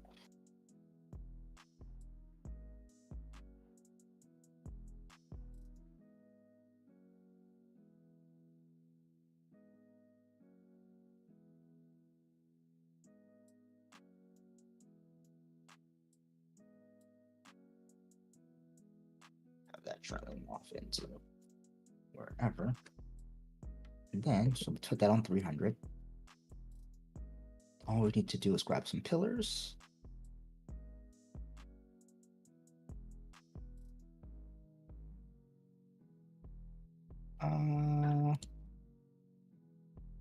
And grab something that looks cute or cool. Let's try some of these wood posts, and then we'll throw some accents on it.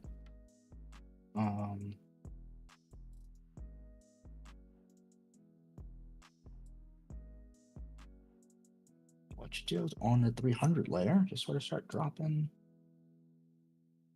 every so often.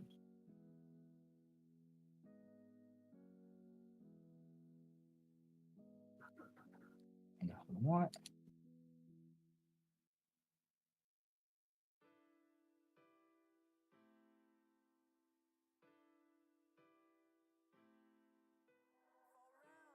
if this doesn't look great, or if our path doesn't look great, as always, we can just change it. I want a different type of rope.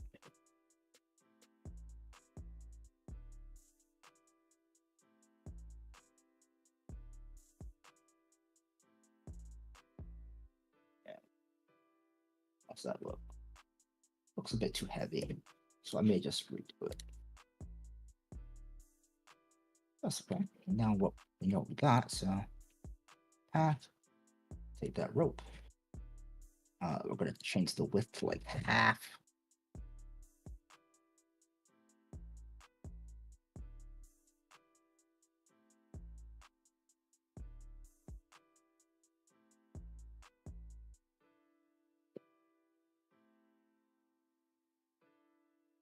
A nice little fenced in area. I think the only thing we need to do is put in some chairs.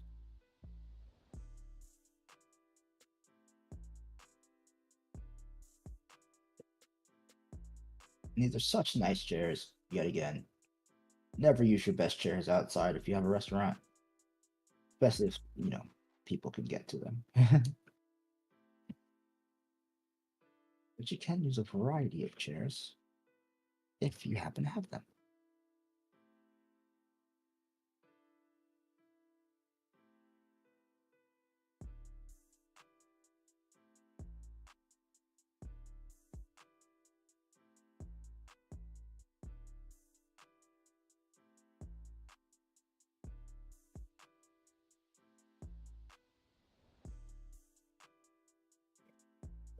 $200 layer.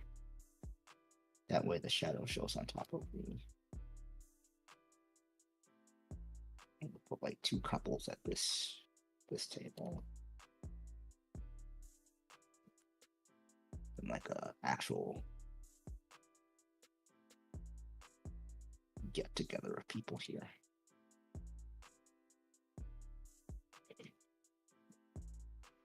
Cool. Drop our shadow circles underneath all of our chairs.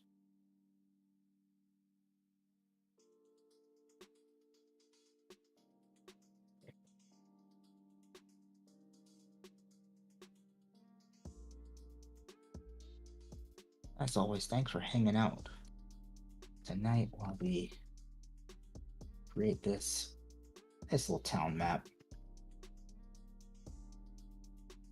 with a little hidden mystery.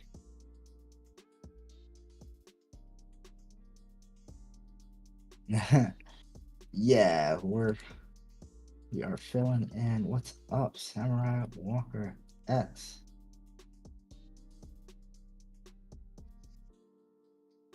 Everybody say what's up to Matt of Obsidian Brews. Doing awesome things. Thanks for stopping by.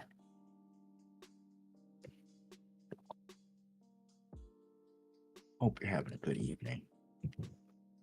We're doing pretty well here. We're going pretty far. So we're going to start putting in most of our shadows. Those things will start popping out.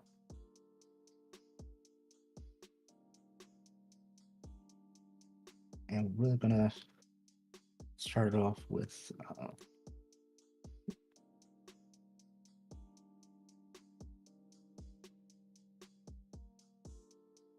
our shadow palette. Alright,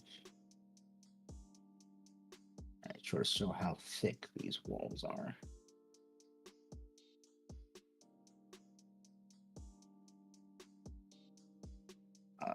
I did want to try to shrink it out at the end though.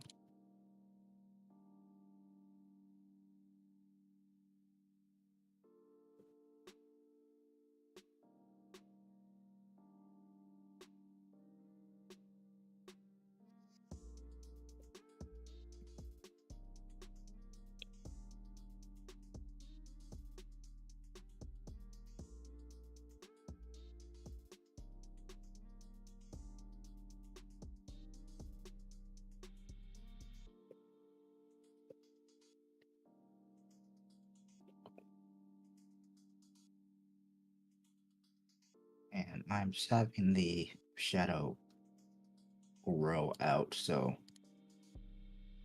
as we go,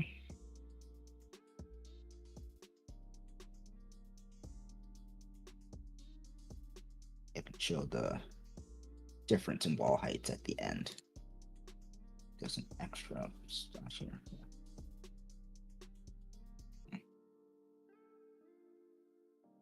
Sure.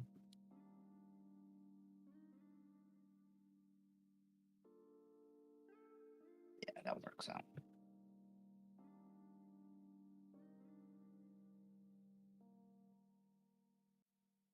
Sort of creating a big delineation between the outside and inside. Okay, what we'll do is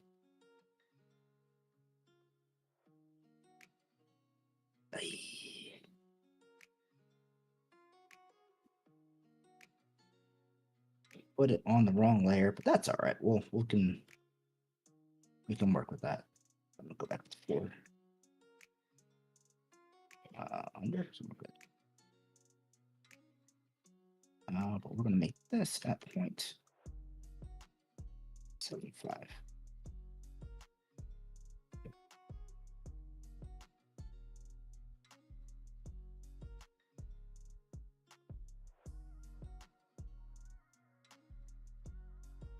That's just on the inside.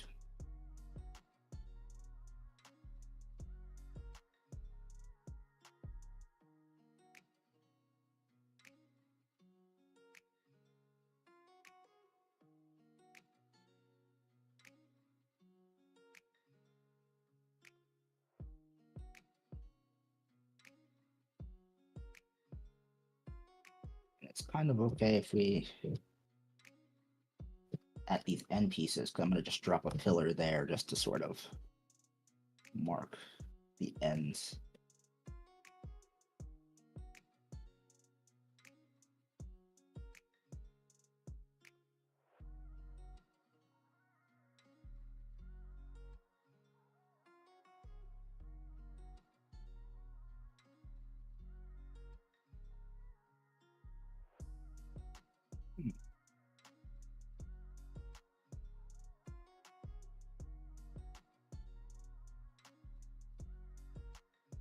Like having one of these interesting stone pillars.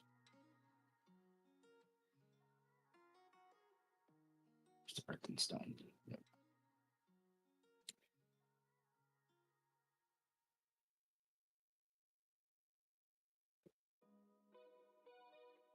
Yeah.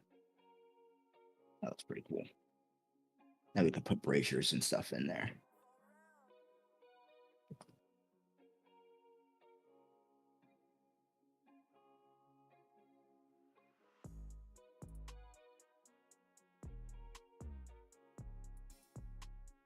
Let's put some shadows around our mausoleum.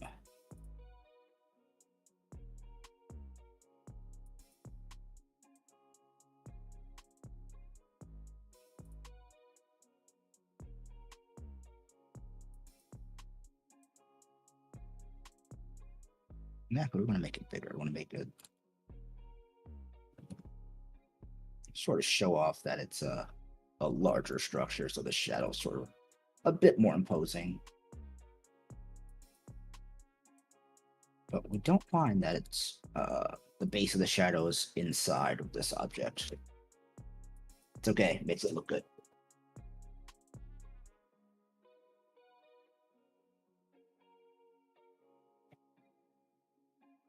And what we can do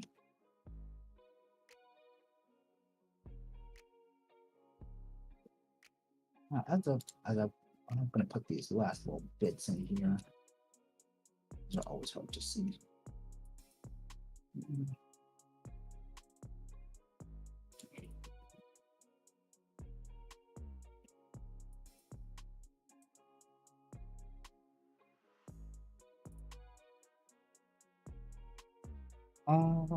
For everyone who's here and around, there is more than enough items that I was thinking if you guys had any, if you guys wanted to decorate the outsides of these graves, feel free to drop in the chat that you would like to put some flowers or a certain color of flowers, and I will gladly do so. I think that'd be really cool. And they had some purple and pink flowers around one of the graves. Got some potted plants around others. So however you would like to celebrate, we can make that happen. So yeah, just feel free to pop in the chat a number between 1 and 20, and we'll gladly decorate a grave for you.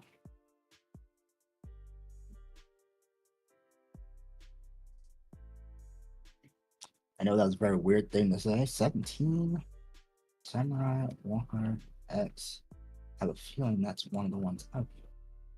That would be this one here. I'm gonna move it over to 16, or we have 17 left.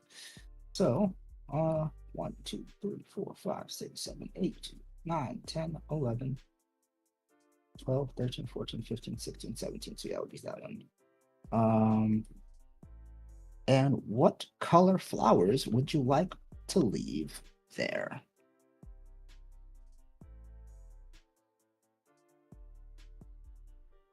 Like, we have all types. I'm pretty sure we have all types of colors, so we can make it work, or at least get close.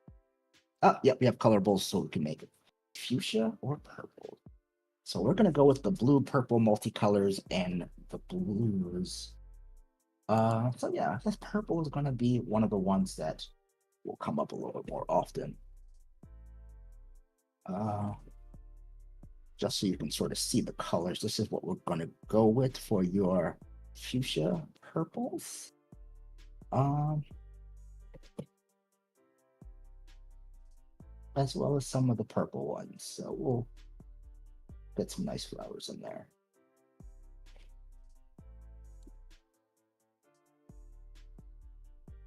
And I'm gonna put flowers.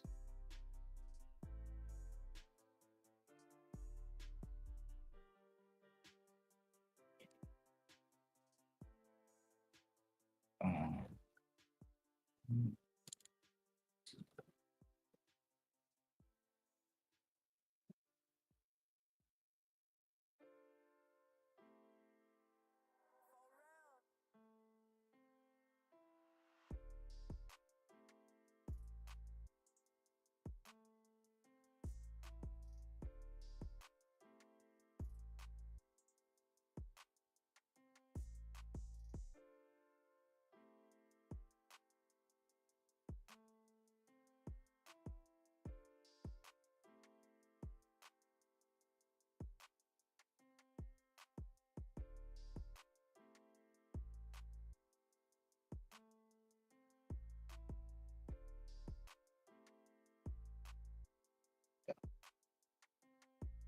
yeah.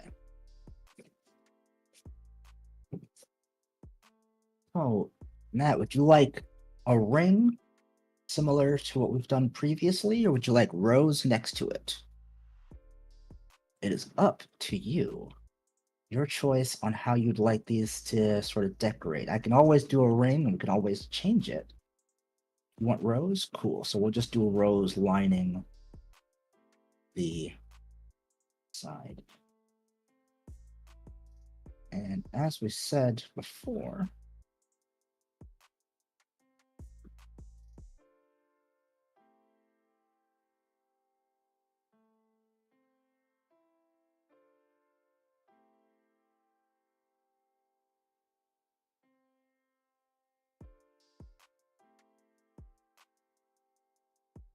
let's spread it out a little bit more.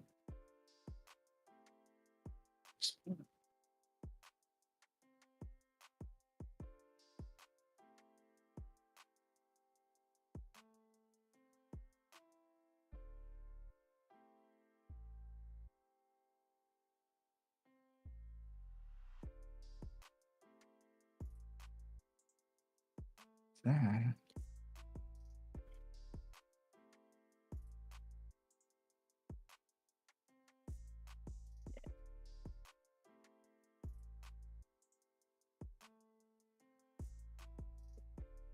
Drop our shadows right underneath all those.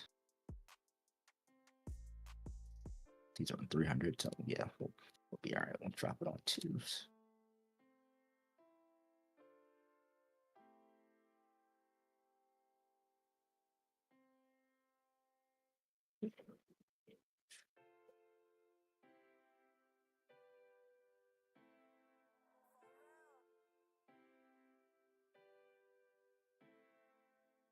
Flowers pop. We're gonna put flowers on your flowers so that they're next to your flowers.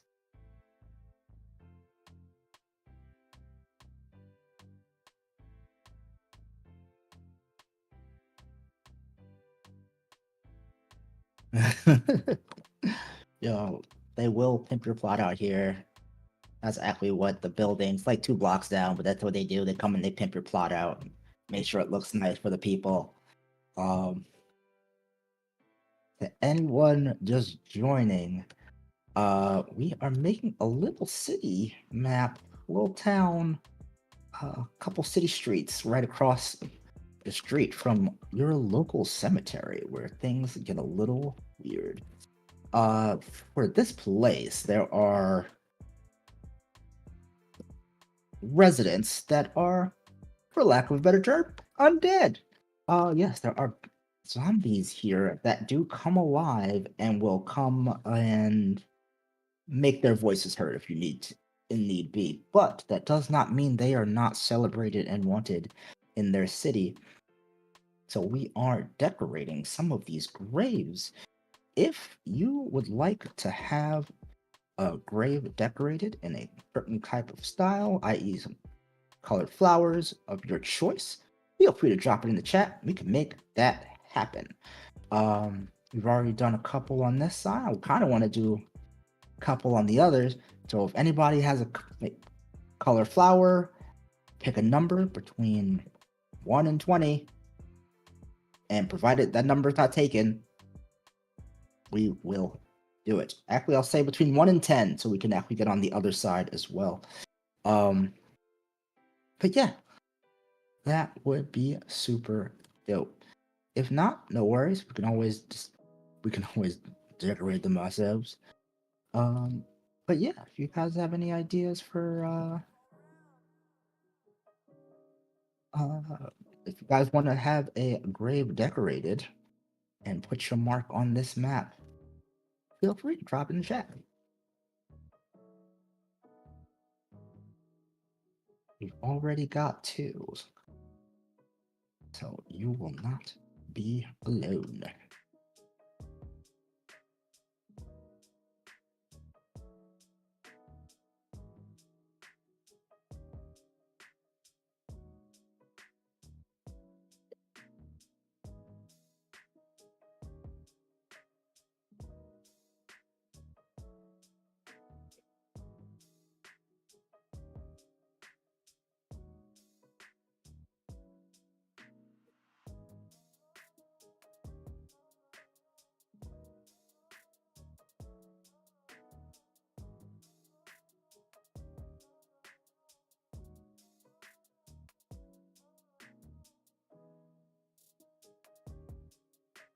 Now let's just sort of hit some of these breakstones with a little shadow.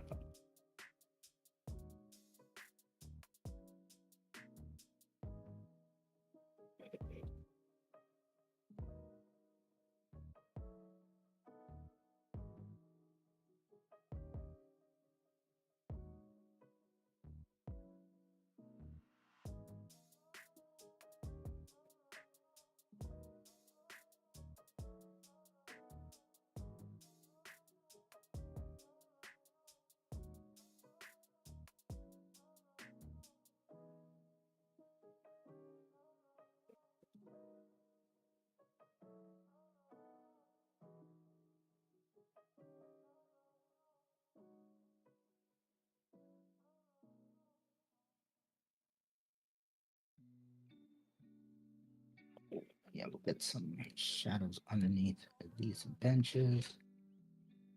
We'll use our wibbly wobbly step tool, sort of show you one of the few times I actually am able to show off how these shadows work, so you can see sort of how you want them to sit. Now this bench looks fine. It's not the end of the world, but if you throw a shadow around it, especially the right side, that's why I use this wibbly wobbly step. It gives it just enough shadow to give it that depth, that height, an additional height from the floor, so it looks like it's actually sitting up at normal height. Just enough so that people or your players will sort of appreciate it. Still little details that make things look actually livable.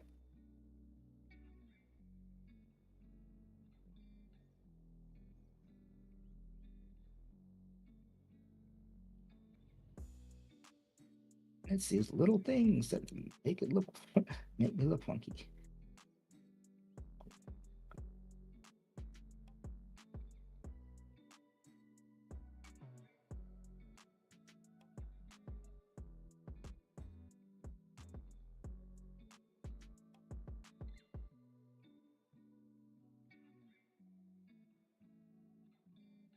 It goes from a flat bench to one that's sort of elevated off the ground.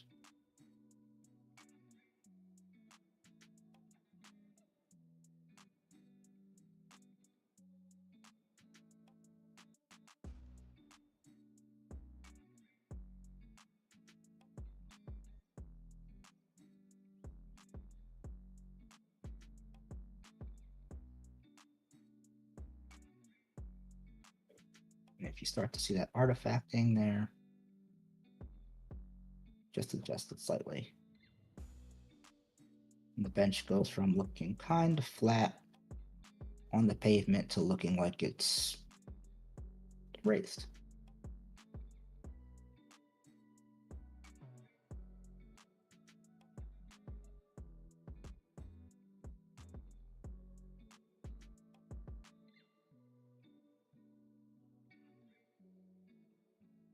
This one has 2 in.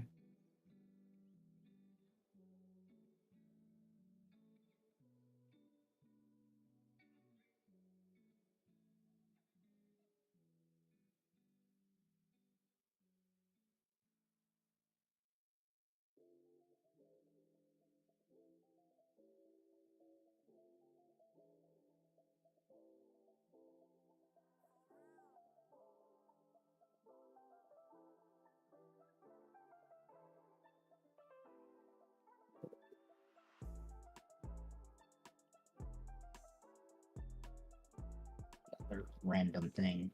One of the good things about being able to make city maps like this is that provided you use the same road type and sidewalk type on another map, you can sort of piece them together in certain ways so people can run, your players can run from one map, they run down the street, get to another section, and it looks exactly the same. And you could sort of continuously build integrated maps, and depending on how big you want to make your city, make massive ones.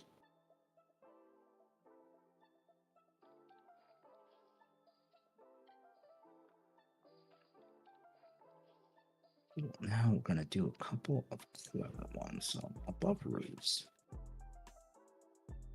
shadow path half, a half 60.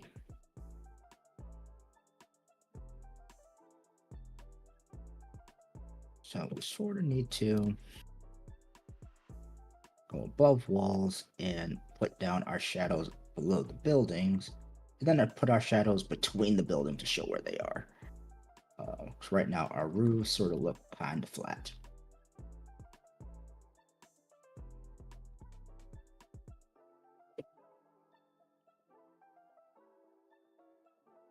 Good thing is,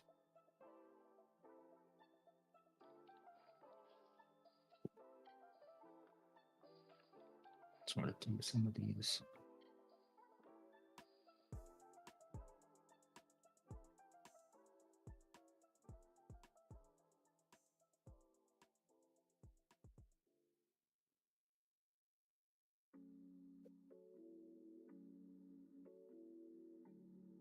And we're gonna do something. So we sort of picked a light source. So what we can do is just take a lighter shadow on these sides of the streets, and we'll fade it out on the other side, and then pick it up again. So light sort of coming from this side.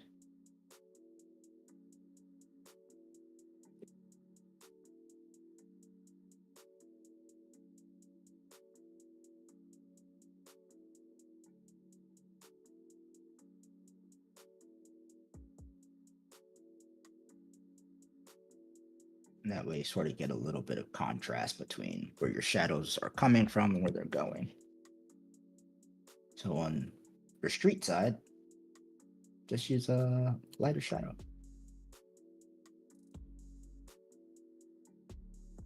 Oops.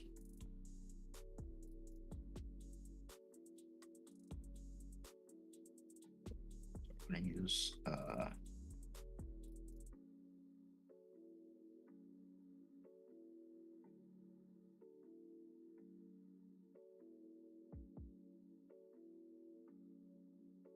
darker shadow here. And we'll go to 40. Fade. None. And sort of overlap it till it finds the right shade you want. So it's a little bit more shaded on this side, less shaded on this side because of the lights.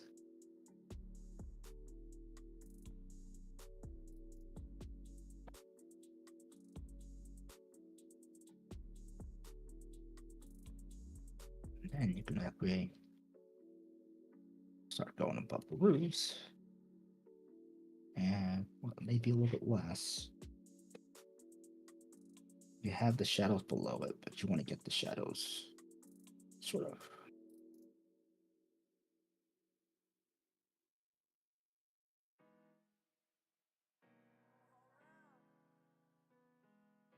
oh. And yeah, we will fade both sides. I'm sort of just grabbing one of these corners. Grab the corner here. Grab the corner here.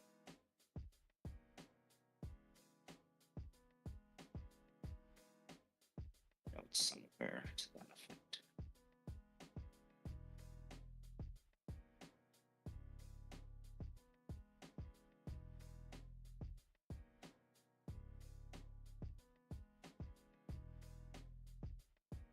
With that, we've given the roof a little bit more depth.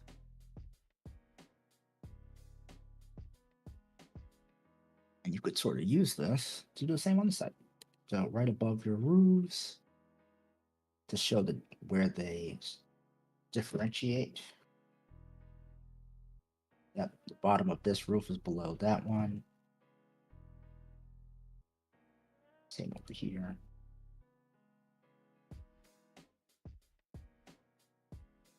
It's a little extra just to show that there's a shadow there.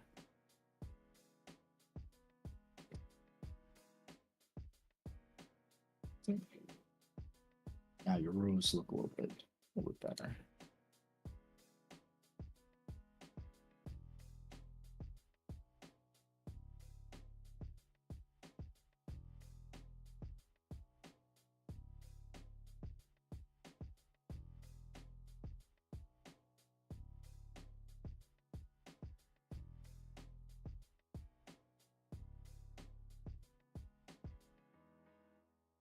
I'm noting some of our endings aren't perfect, so we're just gonna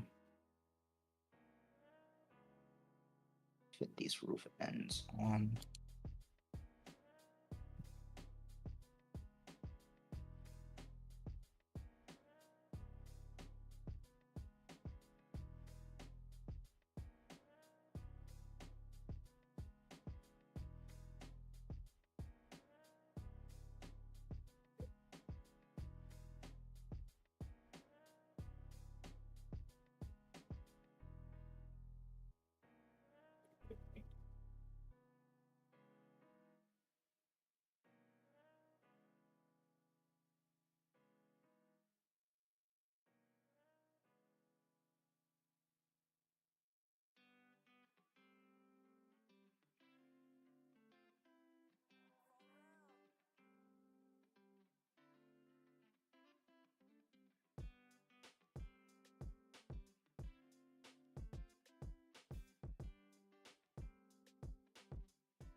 Ah, there it is.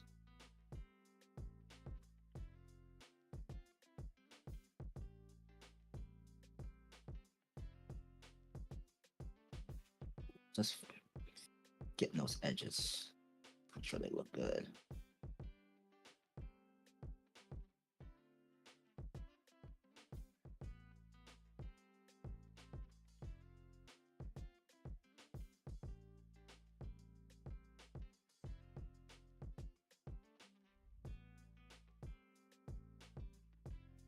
Ah, yes.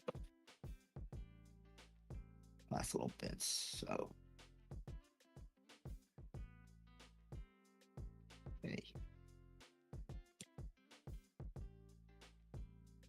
Got some carts and wagons that we'll try to put near all of these places. Put near some places so it looks used. That people are living in, working in these places. I sort of like the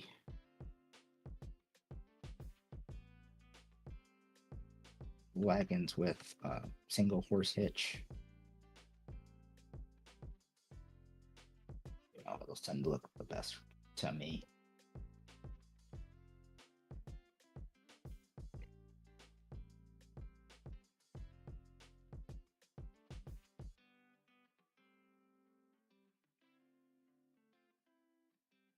Honestly.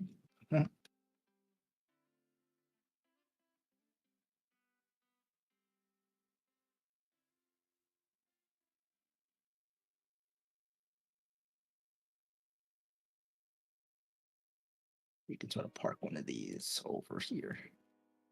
Put it on the regular. It's kind of big, but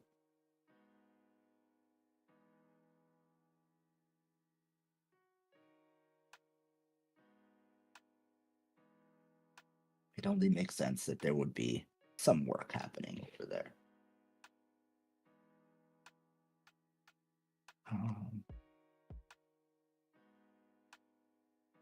Yeah, going into this little bakery place we got going on over here. Let's it's a little cart of apples. Let's see if we can find yes. Let's say they're getting a shipment of apples in today.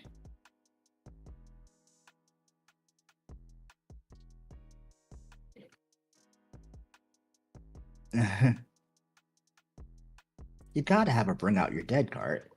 So they gotta be handled some kind of way. So yeah. What's up, everyone? Hope you guys are having a good evening.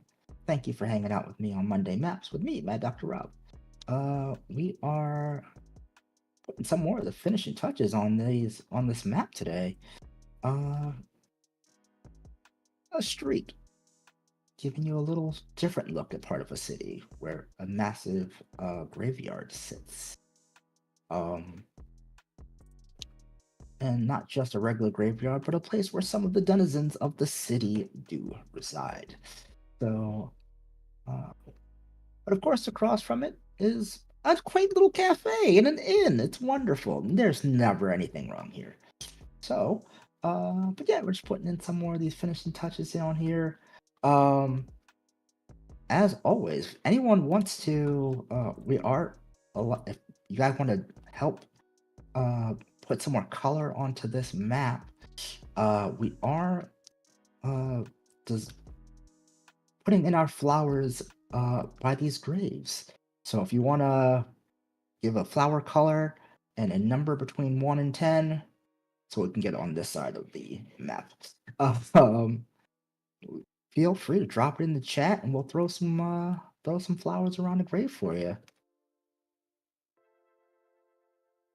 And put your own personal mark, and we've got colored. We can color flowers most colors. So if you need a random color, we either have it or we can find it. So feel free.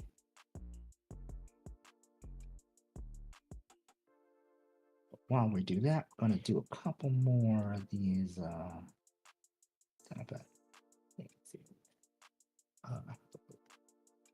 more of these details. Yeah, you gotta get the best plots, guys. Okay, good. Path tool. So we're gonna put this on 300 layer.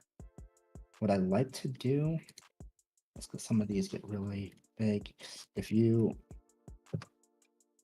have a cart and you see like it's sort of leaning down, what you can do is sort of take one of these, and depending on which way the sun is shining, you could sort of tilt it, not just straight underneath, but to the side of it. It's sort of fading, but that's okay.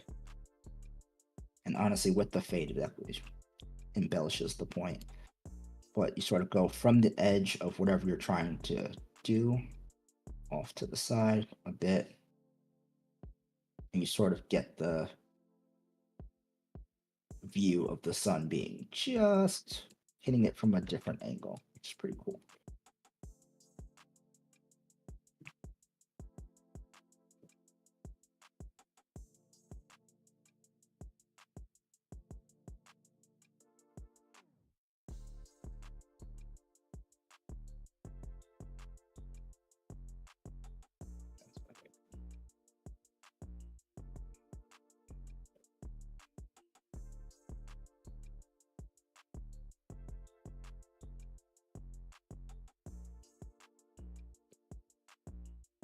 I'm gonna go from active one for this one.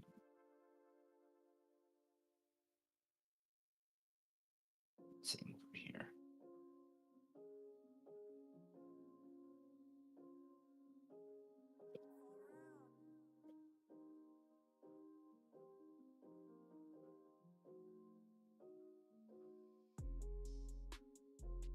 There you get your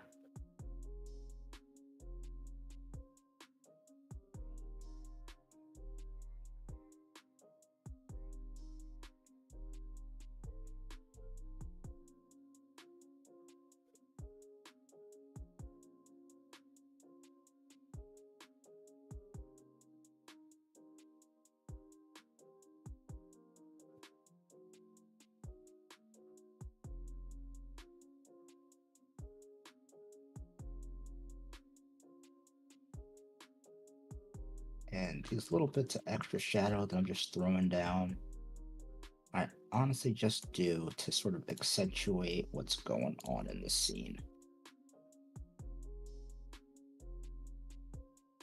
So right now everything looks sort of flat, but if you throw on just a shadow,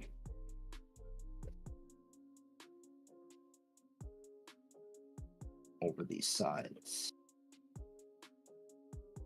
even if it's just between the posts, right, it now looks a little different. Let me turn this on.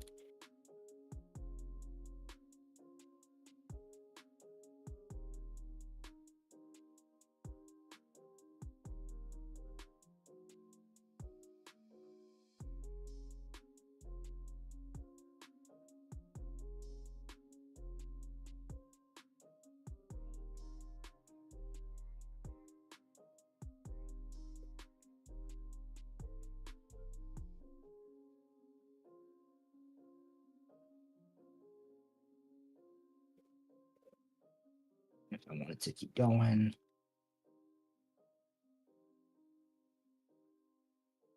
I can go inside some of these crates. So if you get really small, or something like that, you can make, but that's way too big. You want the A halves. Let's do 0.1.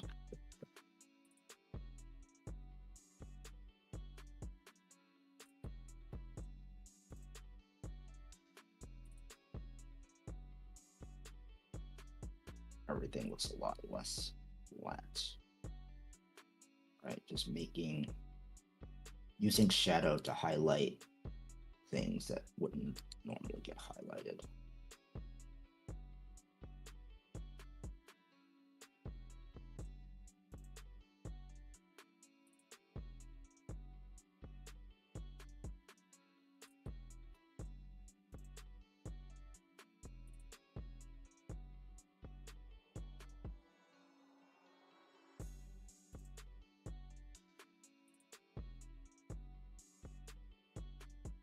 So as you zoom out, you can see it looks a little bit more 3D.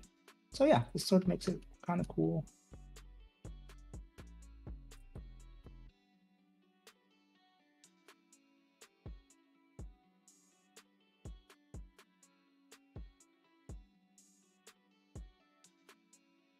I'm just going to drop some trees.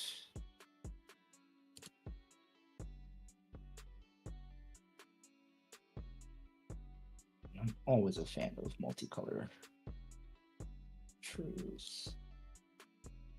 And he's got a lot of green, so let's get some other colors. Let's do this red. One second.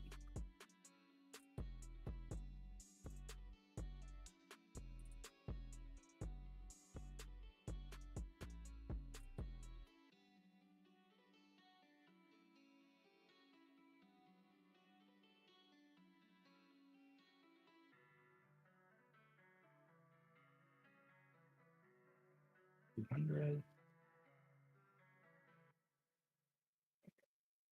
Do it before we hop in there.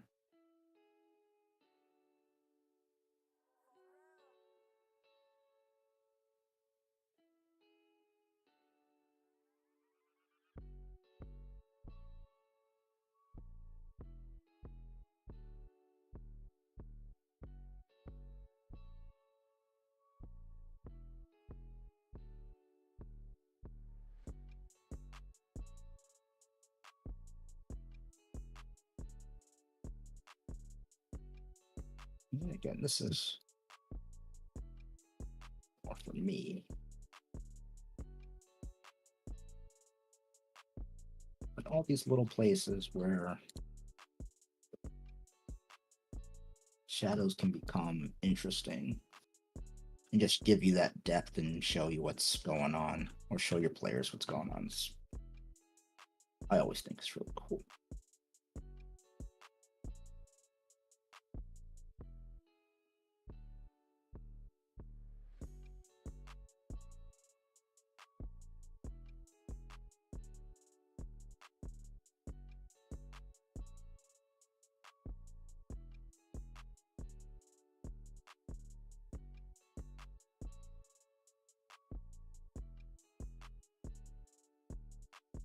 Would give a little bit of a sunken in look.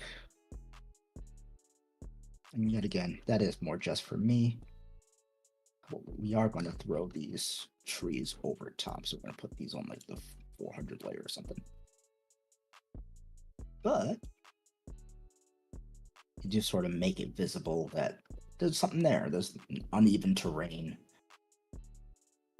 So what we're going to do is make some marks. This is a B4.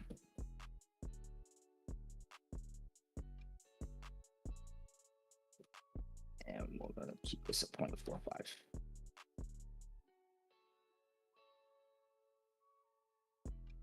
Actually, yeah, 0.45 is good.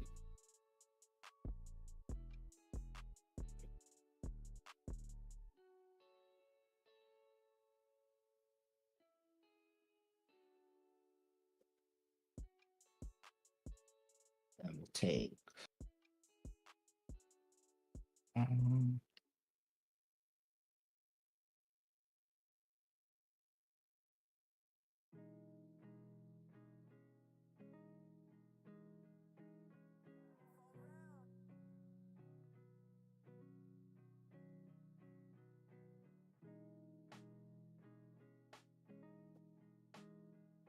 one.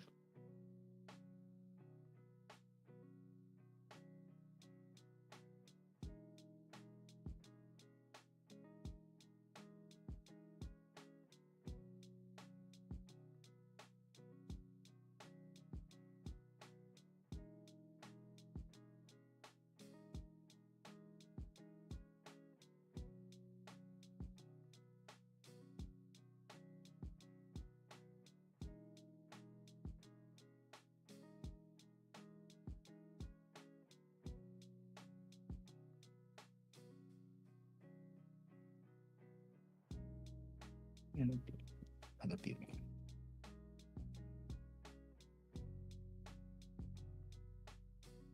Actually, we'll do it too.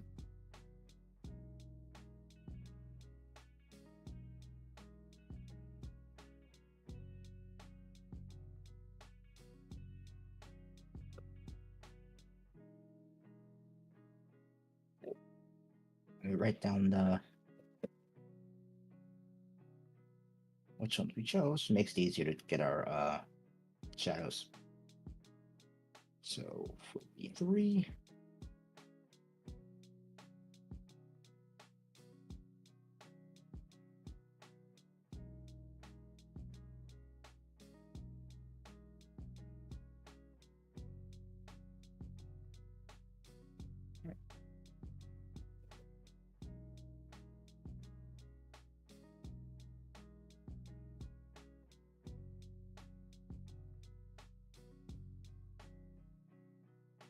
Yet again, you find where the sun's going, make it a little bit bigger, and then drop it in that spot. 3, 4.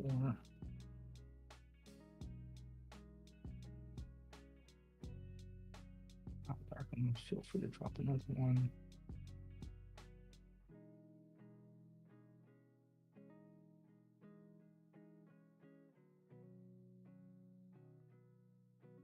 The speed 3 is pretty good.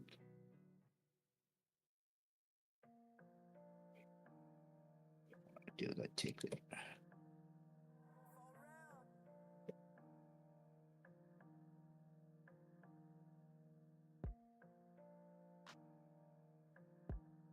Yeah. So that's sort of the cool thing about like the shadow stamp. So you can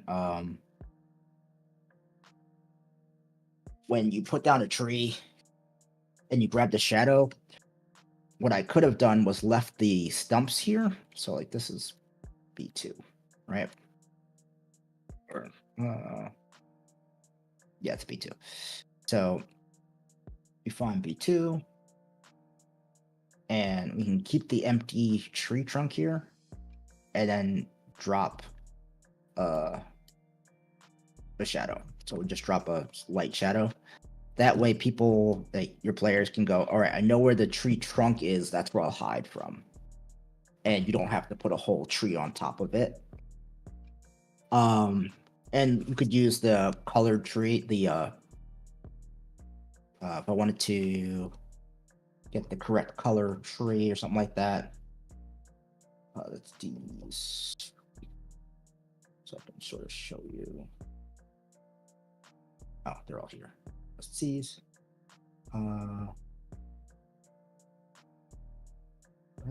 These colorful. Yeah. So what I could do is drop this over. I could make this blue color, but set the opacity really low. So you could sort of see where the tree trunks are as well. And so you still get your shadow, but you also get your tree. These are where you would make it act like green. Those are better. Trying to make it the actual greenish color of leaves. And then giving it something to peek between. Right, so now you can sort of see the shadow. A little rough when you zoom out, so I tend not to use it. I like to drop the actual tree itself and then have a shadow underneath it. Makes it pretty cool. When you actually are looking at the tree itself. And then like your players can choose which side they're hiding on. They can figure out where the tree trunk is, sorta. But yeah, but yeah, we have shadows of very specific trees, and they will match up.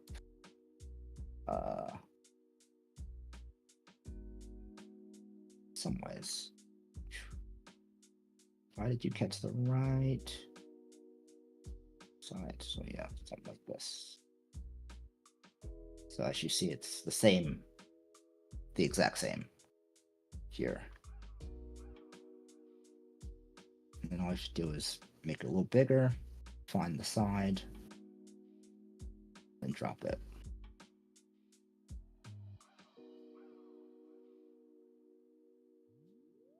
And we're doing a double here, just because.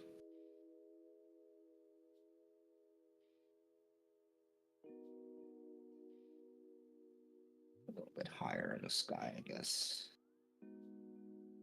And this one, no big.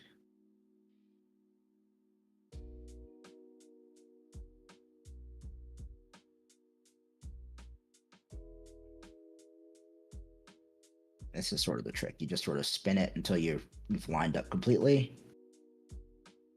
If you've done it that way. Some of the circular trees don't matter, but that's how you could sort of see where you're going.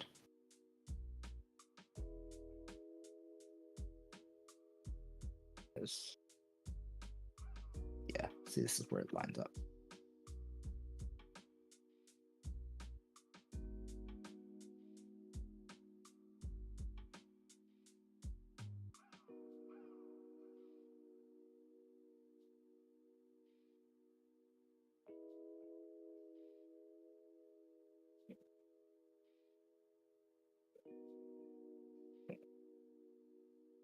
So we got a bunch of trees in there.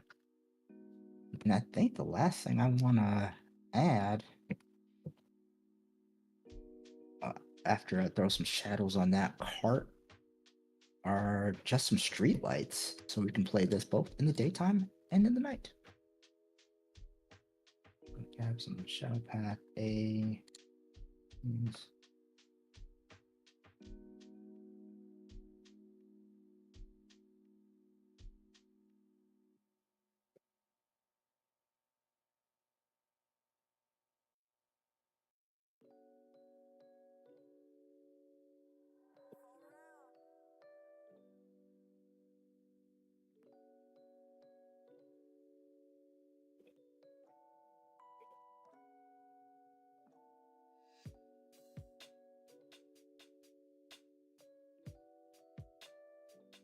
Take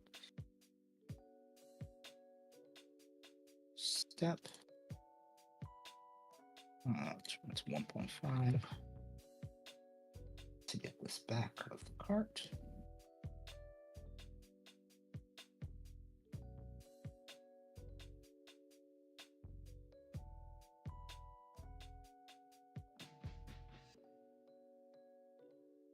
We'll fade on both sides.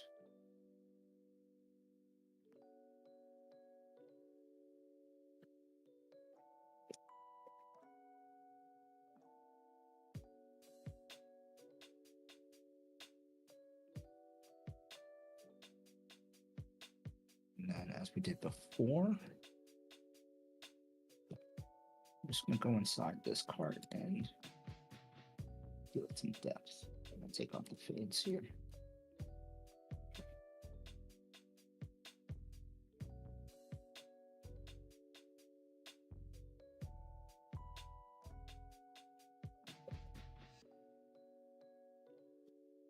See, this is when you start getting tricky, so we can sort of fade onto here, fade in between here.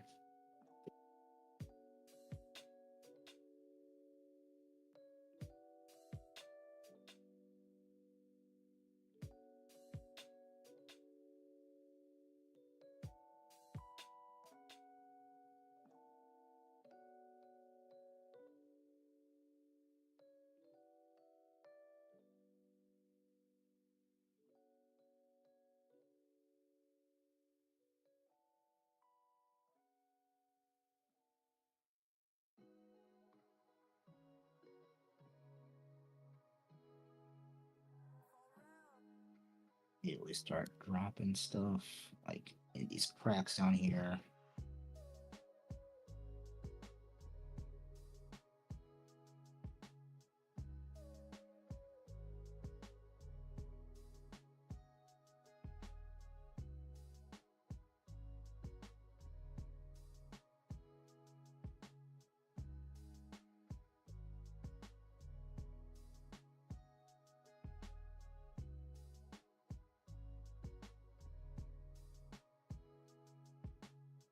with that, just sort of makes things pop a little bit. I always say, if you can make it pop a little bit more than it does already, doing good stuff. See? But with this, I think let's drop in some street lights, turn the lights down low, and be good. And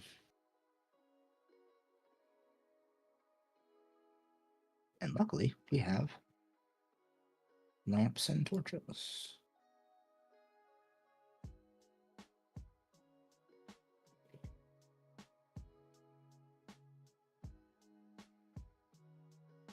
So I do like these like metal street lamps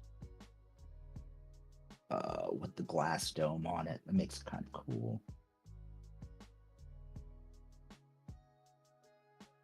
They do sort of stand out on the on this type of pavement. So yeah, we'll drop it at the 400 layer.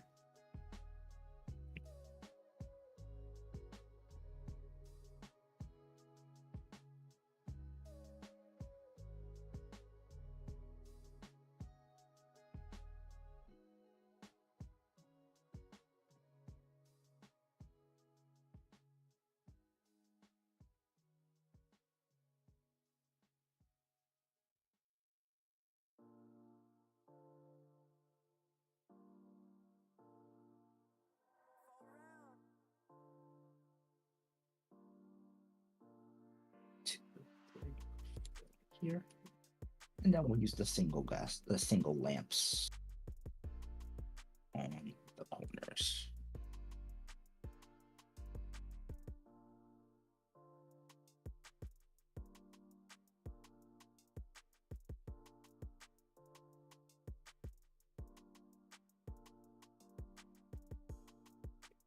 These are all rusty. Let's use brass. I'm gonna switch up the style. So this is the double.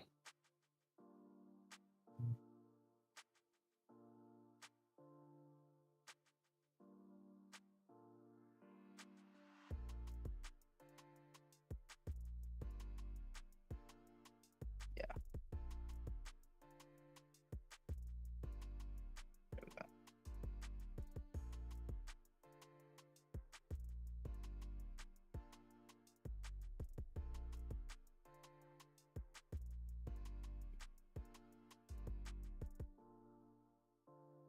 Two.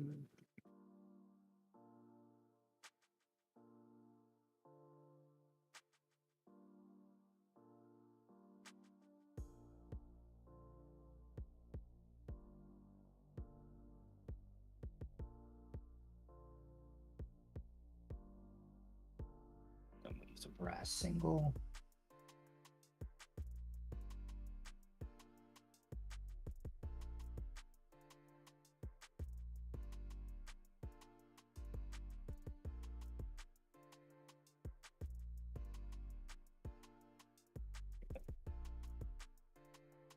And then, as we've done previously, we'll give them a little glow.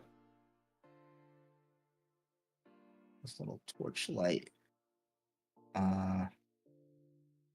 We'll bring its range down to 4.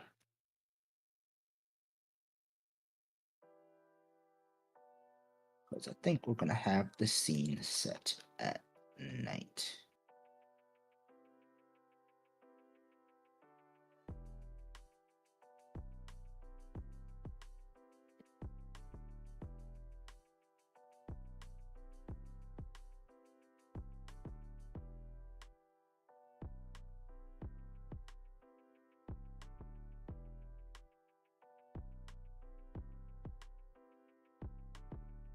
Ooh, those bright.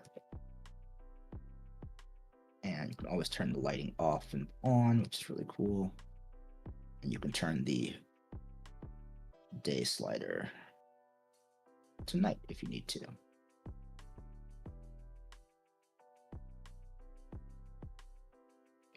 So making it more of like a redder orange.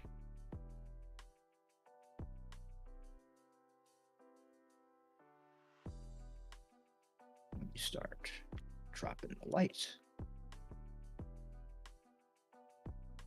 gives these good look. Now I think we have too many light sources, so we're going to take out half of them, just because the light source can stand on its own.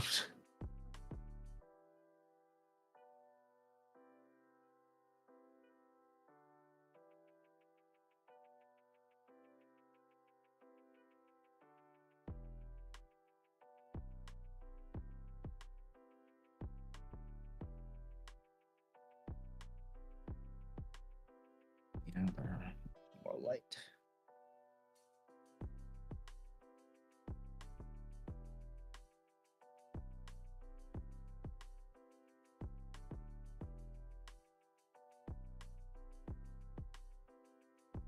I was thinking I'm putting this little glowing light. We're gonna change the color. I'm gonna make it like a bluish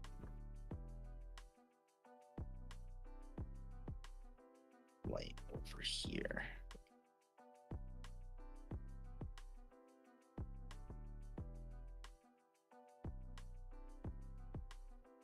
But yeah, I think this is looking pretty good.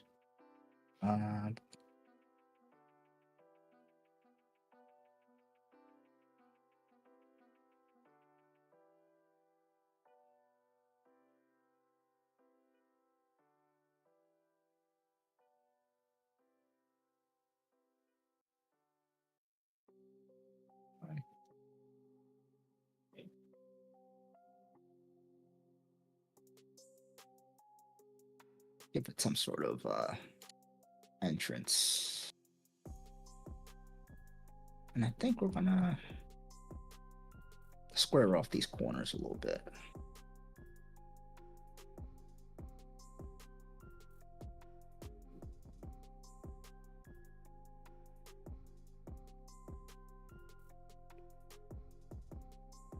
Switching water.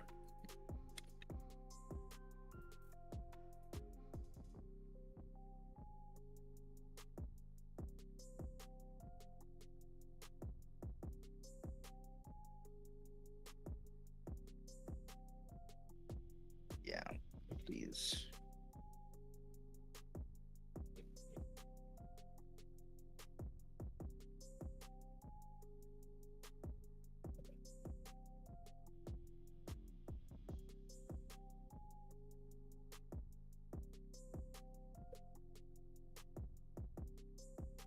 Yeah, we could just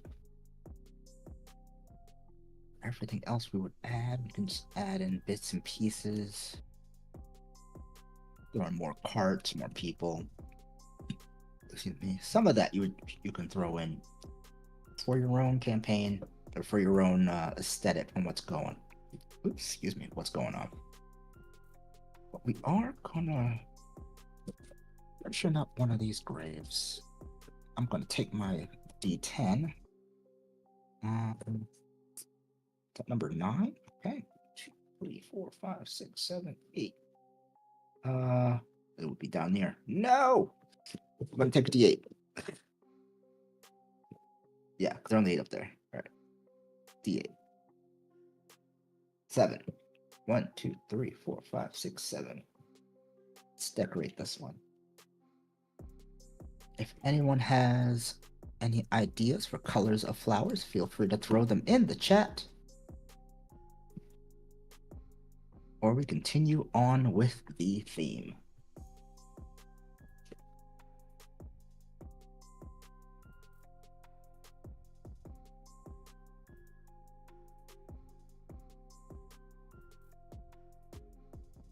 I do like the idea of having a couple different colors depending on the family.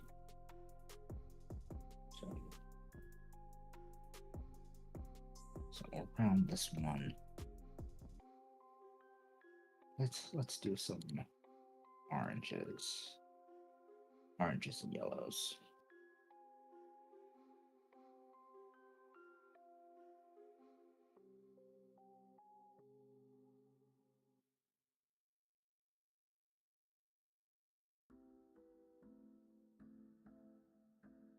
Do another halo of flowers around.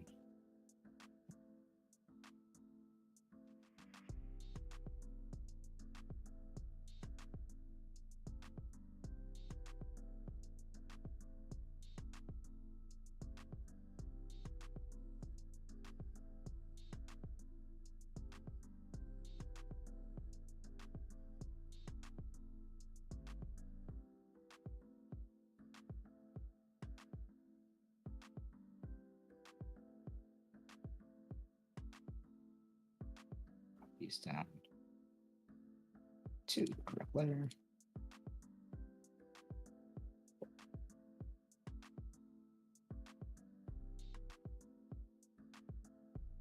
Yeah, there we go.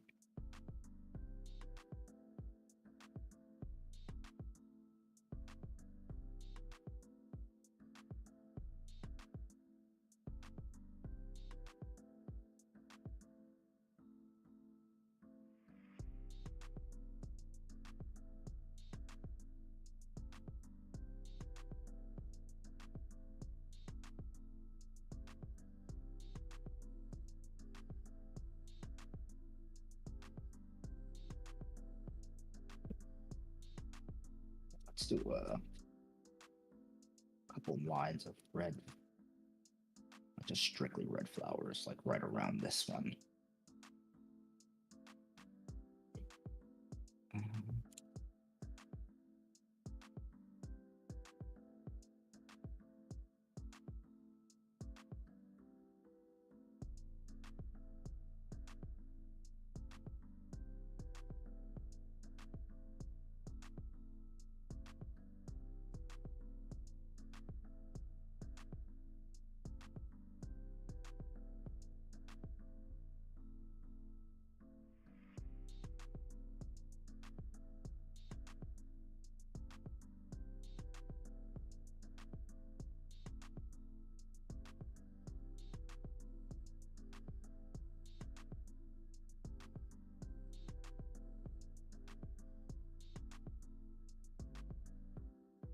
Red flowers over here.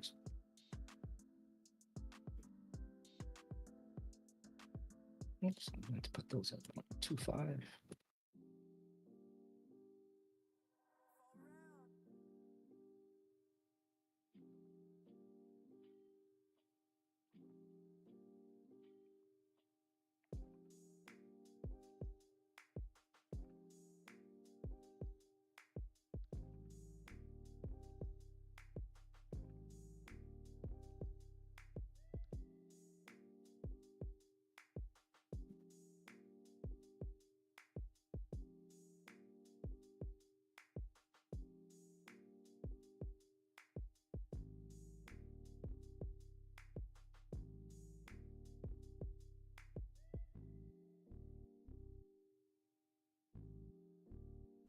Some potted plants out here.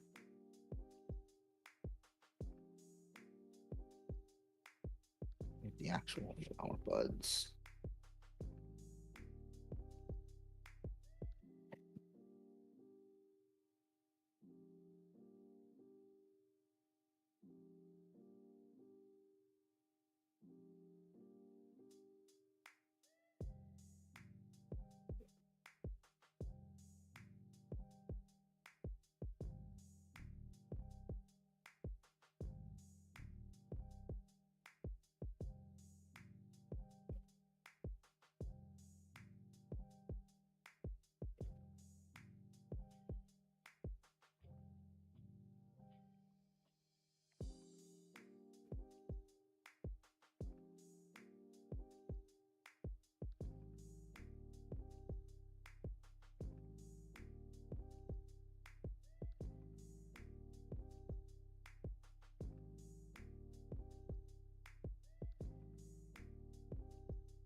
Last minute shadow work.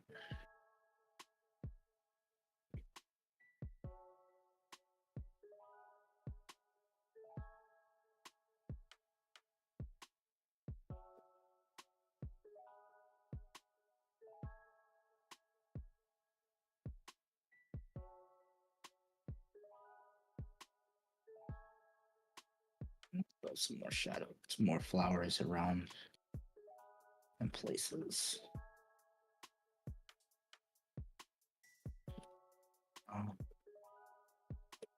Probably over here.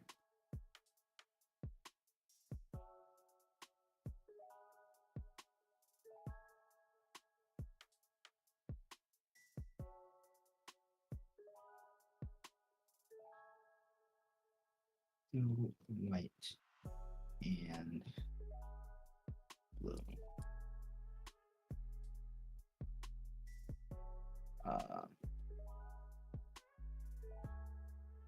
And we'll do it for both of these greens. Let's say this is a family plot.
Right.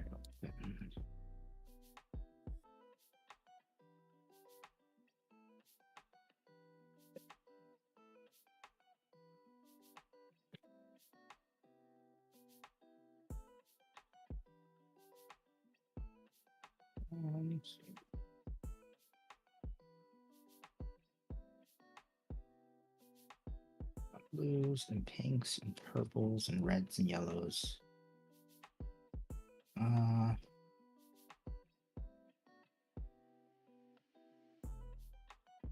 Other than this turquoise and like a light blue, I think we've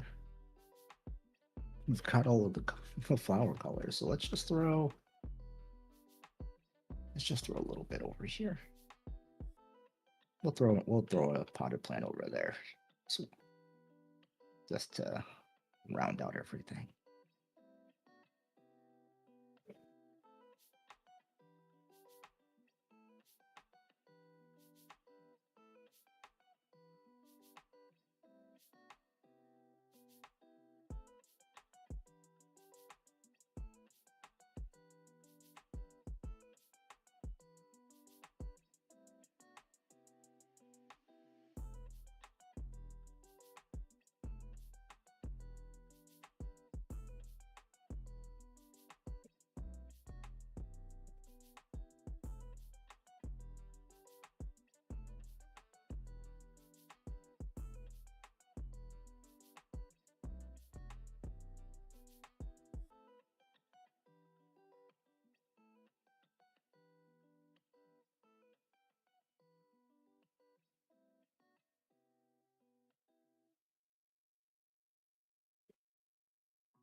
some shadows down.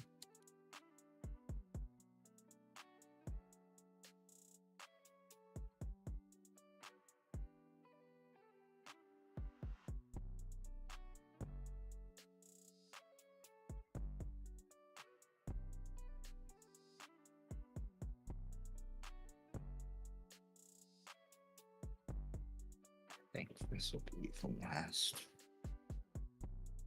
one. Since pink was given first, we will end with a big pink flower.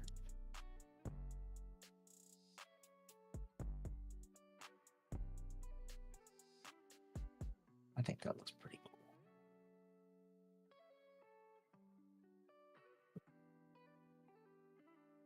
I think this one should be a different color.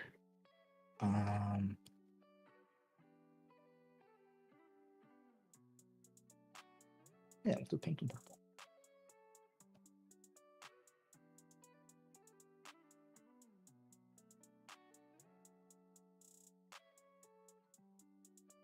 It's a little floppy, but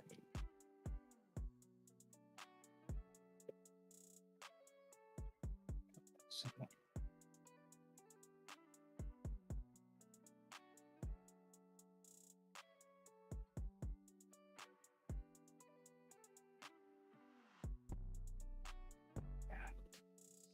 There we go. We'll save that. With that, I think we are done. And pretty fully. The only thing we would do is do really small detail work that we would do just for kicks. Most of the time that detail work is really subtle and nobody ever notices it. The cafe did not get a name, so feel free to drop a name in and we can do it. I will write it down on my sheet and use it when I run this map. But yeah, any other detail we'd add would be fairly simple stuff that pretty much what you do when you have cobblestone streets or stone streets like this to make it look uneven. You'll take either your 20% or 40% shadows and you just sort of, especially since it's a rectangle, sort of go over a brick or two. It doesn't have to be right next to each other, but just going over a brick.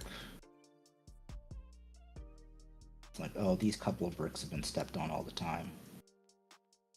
Just want to make sure you get as even as possible.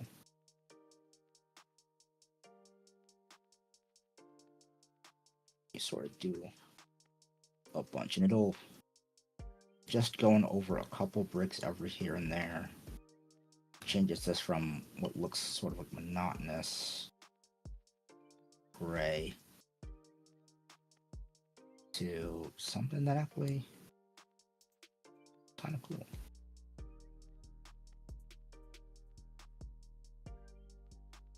These should all be on ground.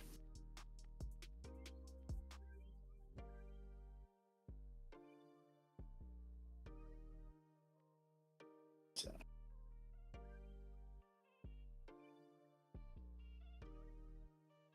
but yeah, you can start to see the difference in the color of the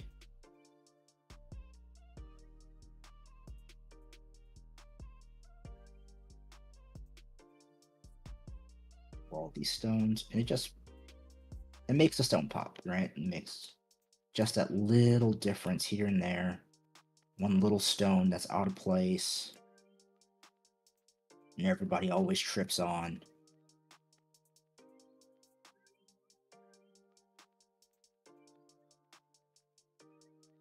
And so now the street has texture, right? So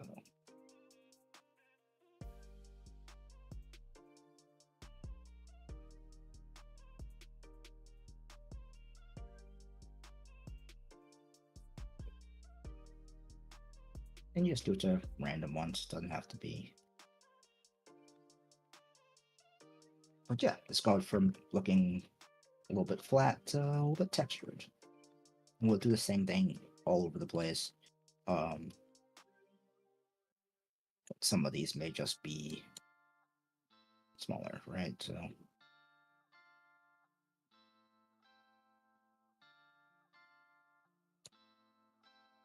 I'm doing this relatively quickly. Right here, definitely. This one would be off. So what's this one?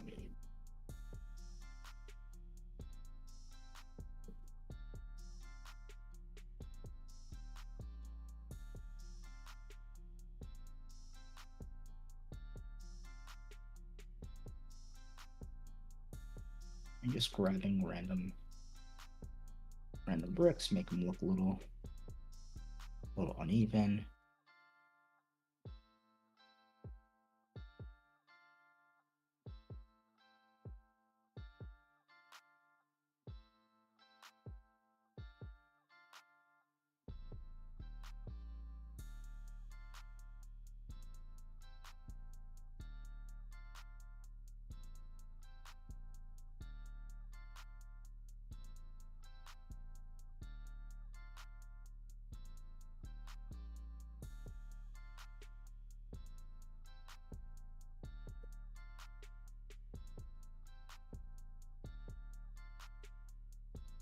So like a bunch of these would be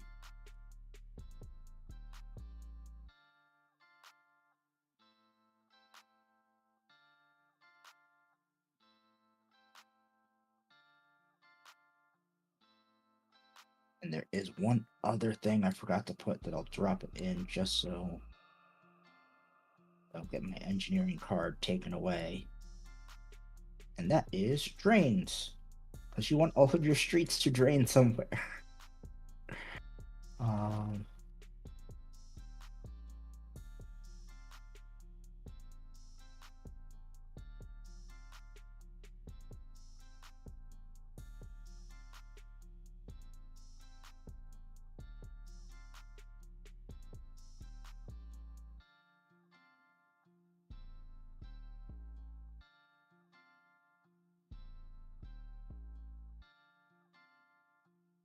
horse parking is everywhere. There's always horse parking on this street.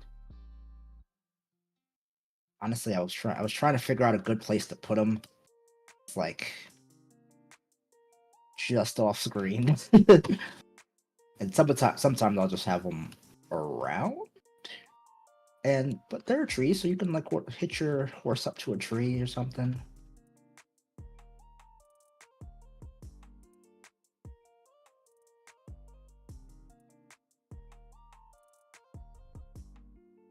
But there should be there. Yeah, we gotta figure out a good place for a hitching post.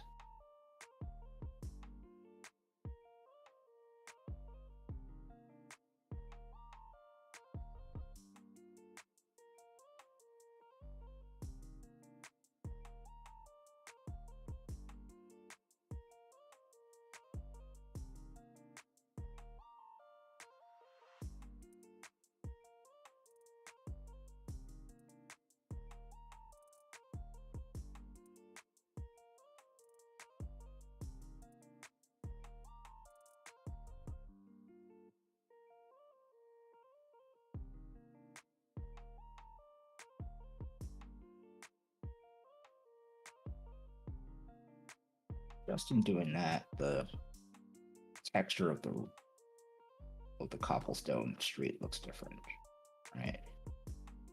Just a little bit.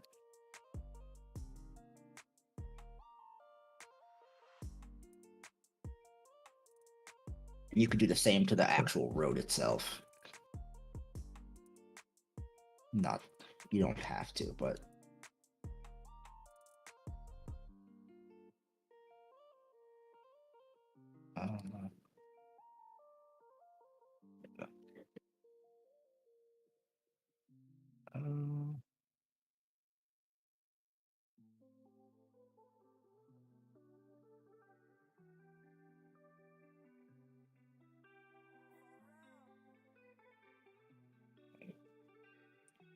I would tend to do It's because they do make some of these really good ones.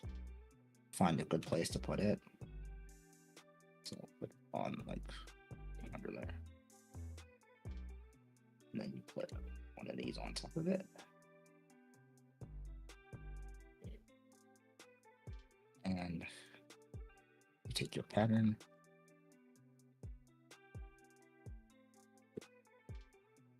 You stay right below it.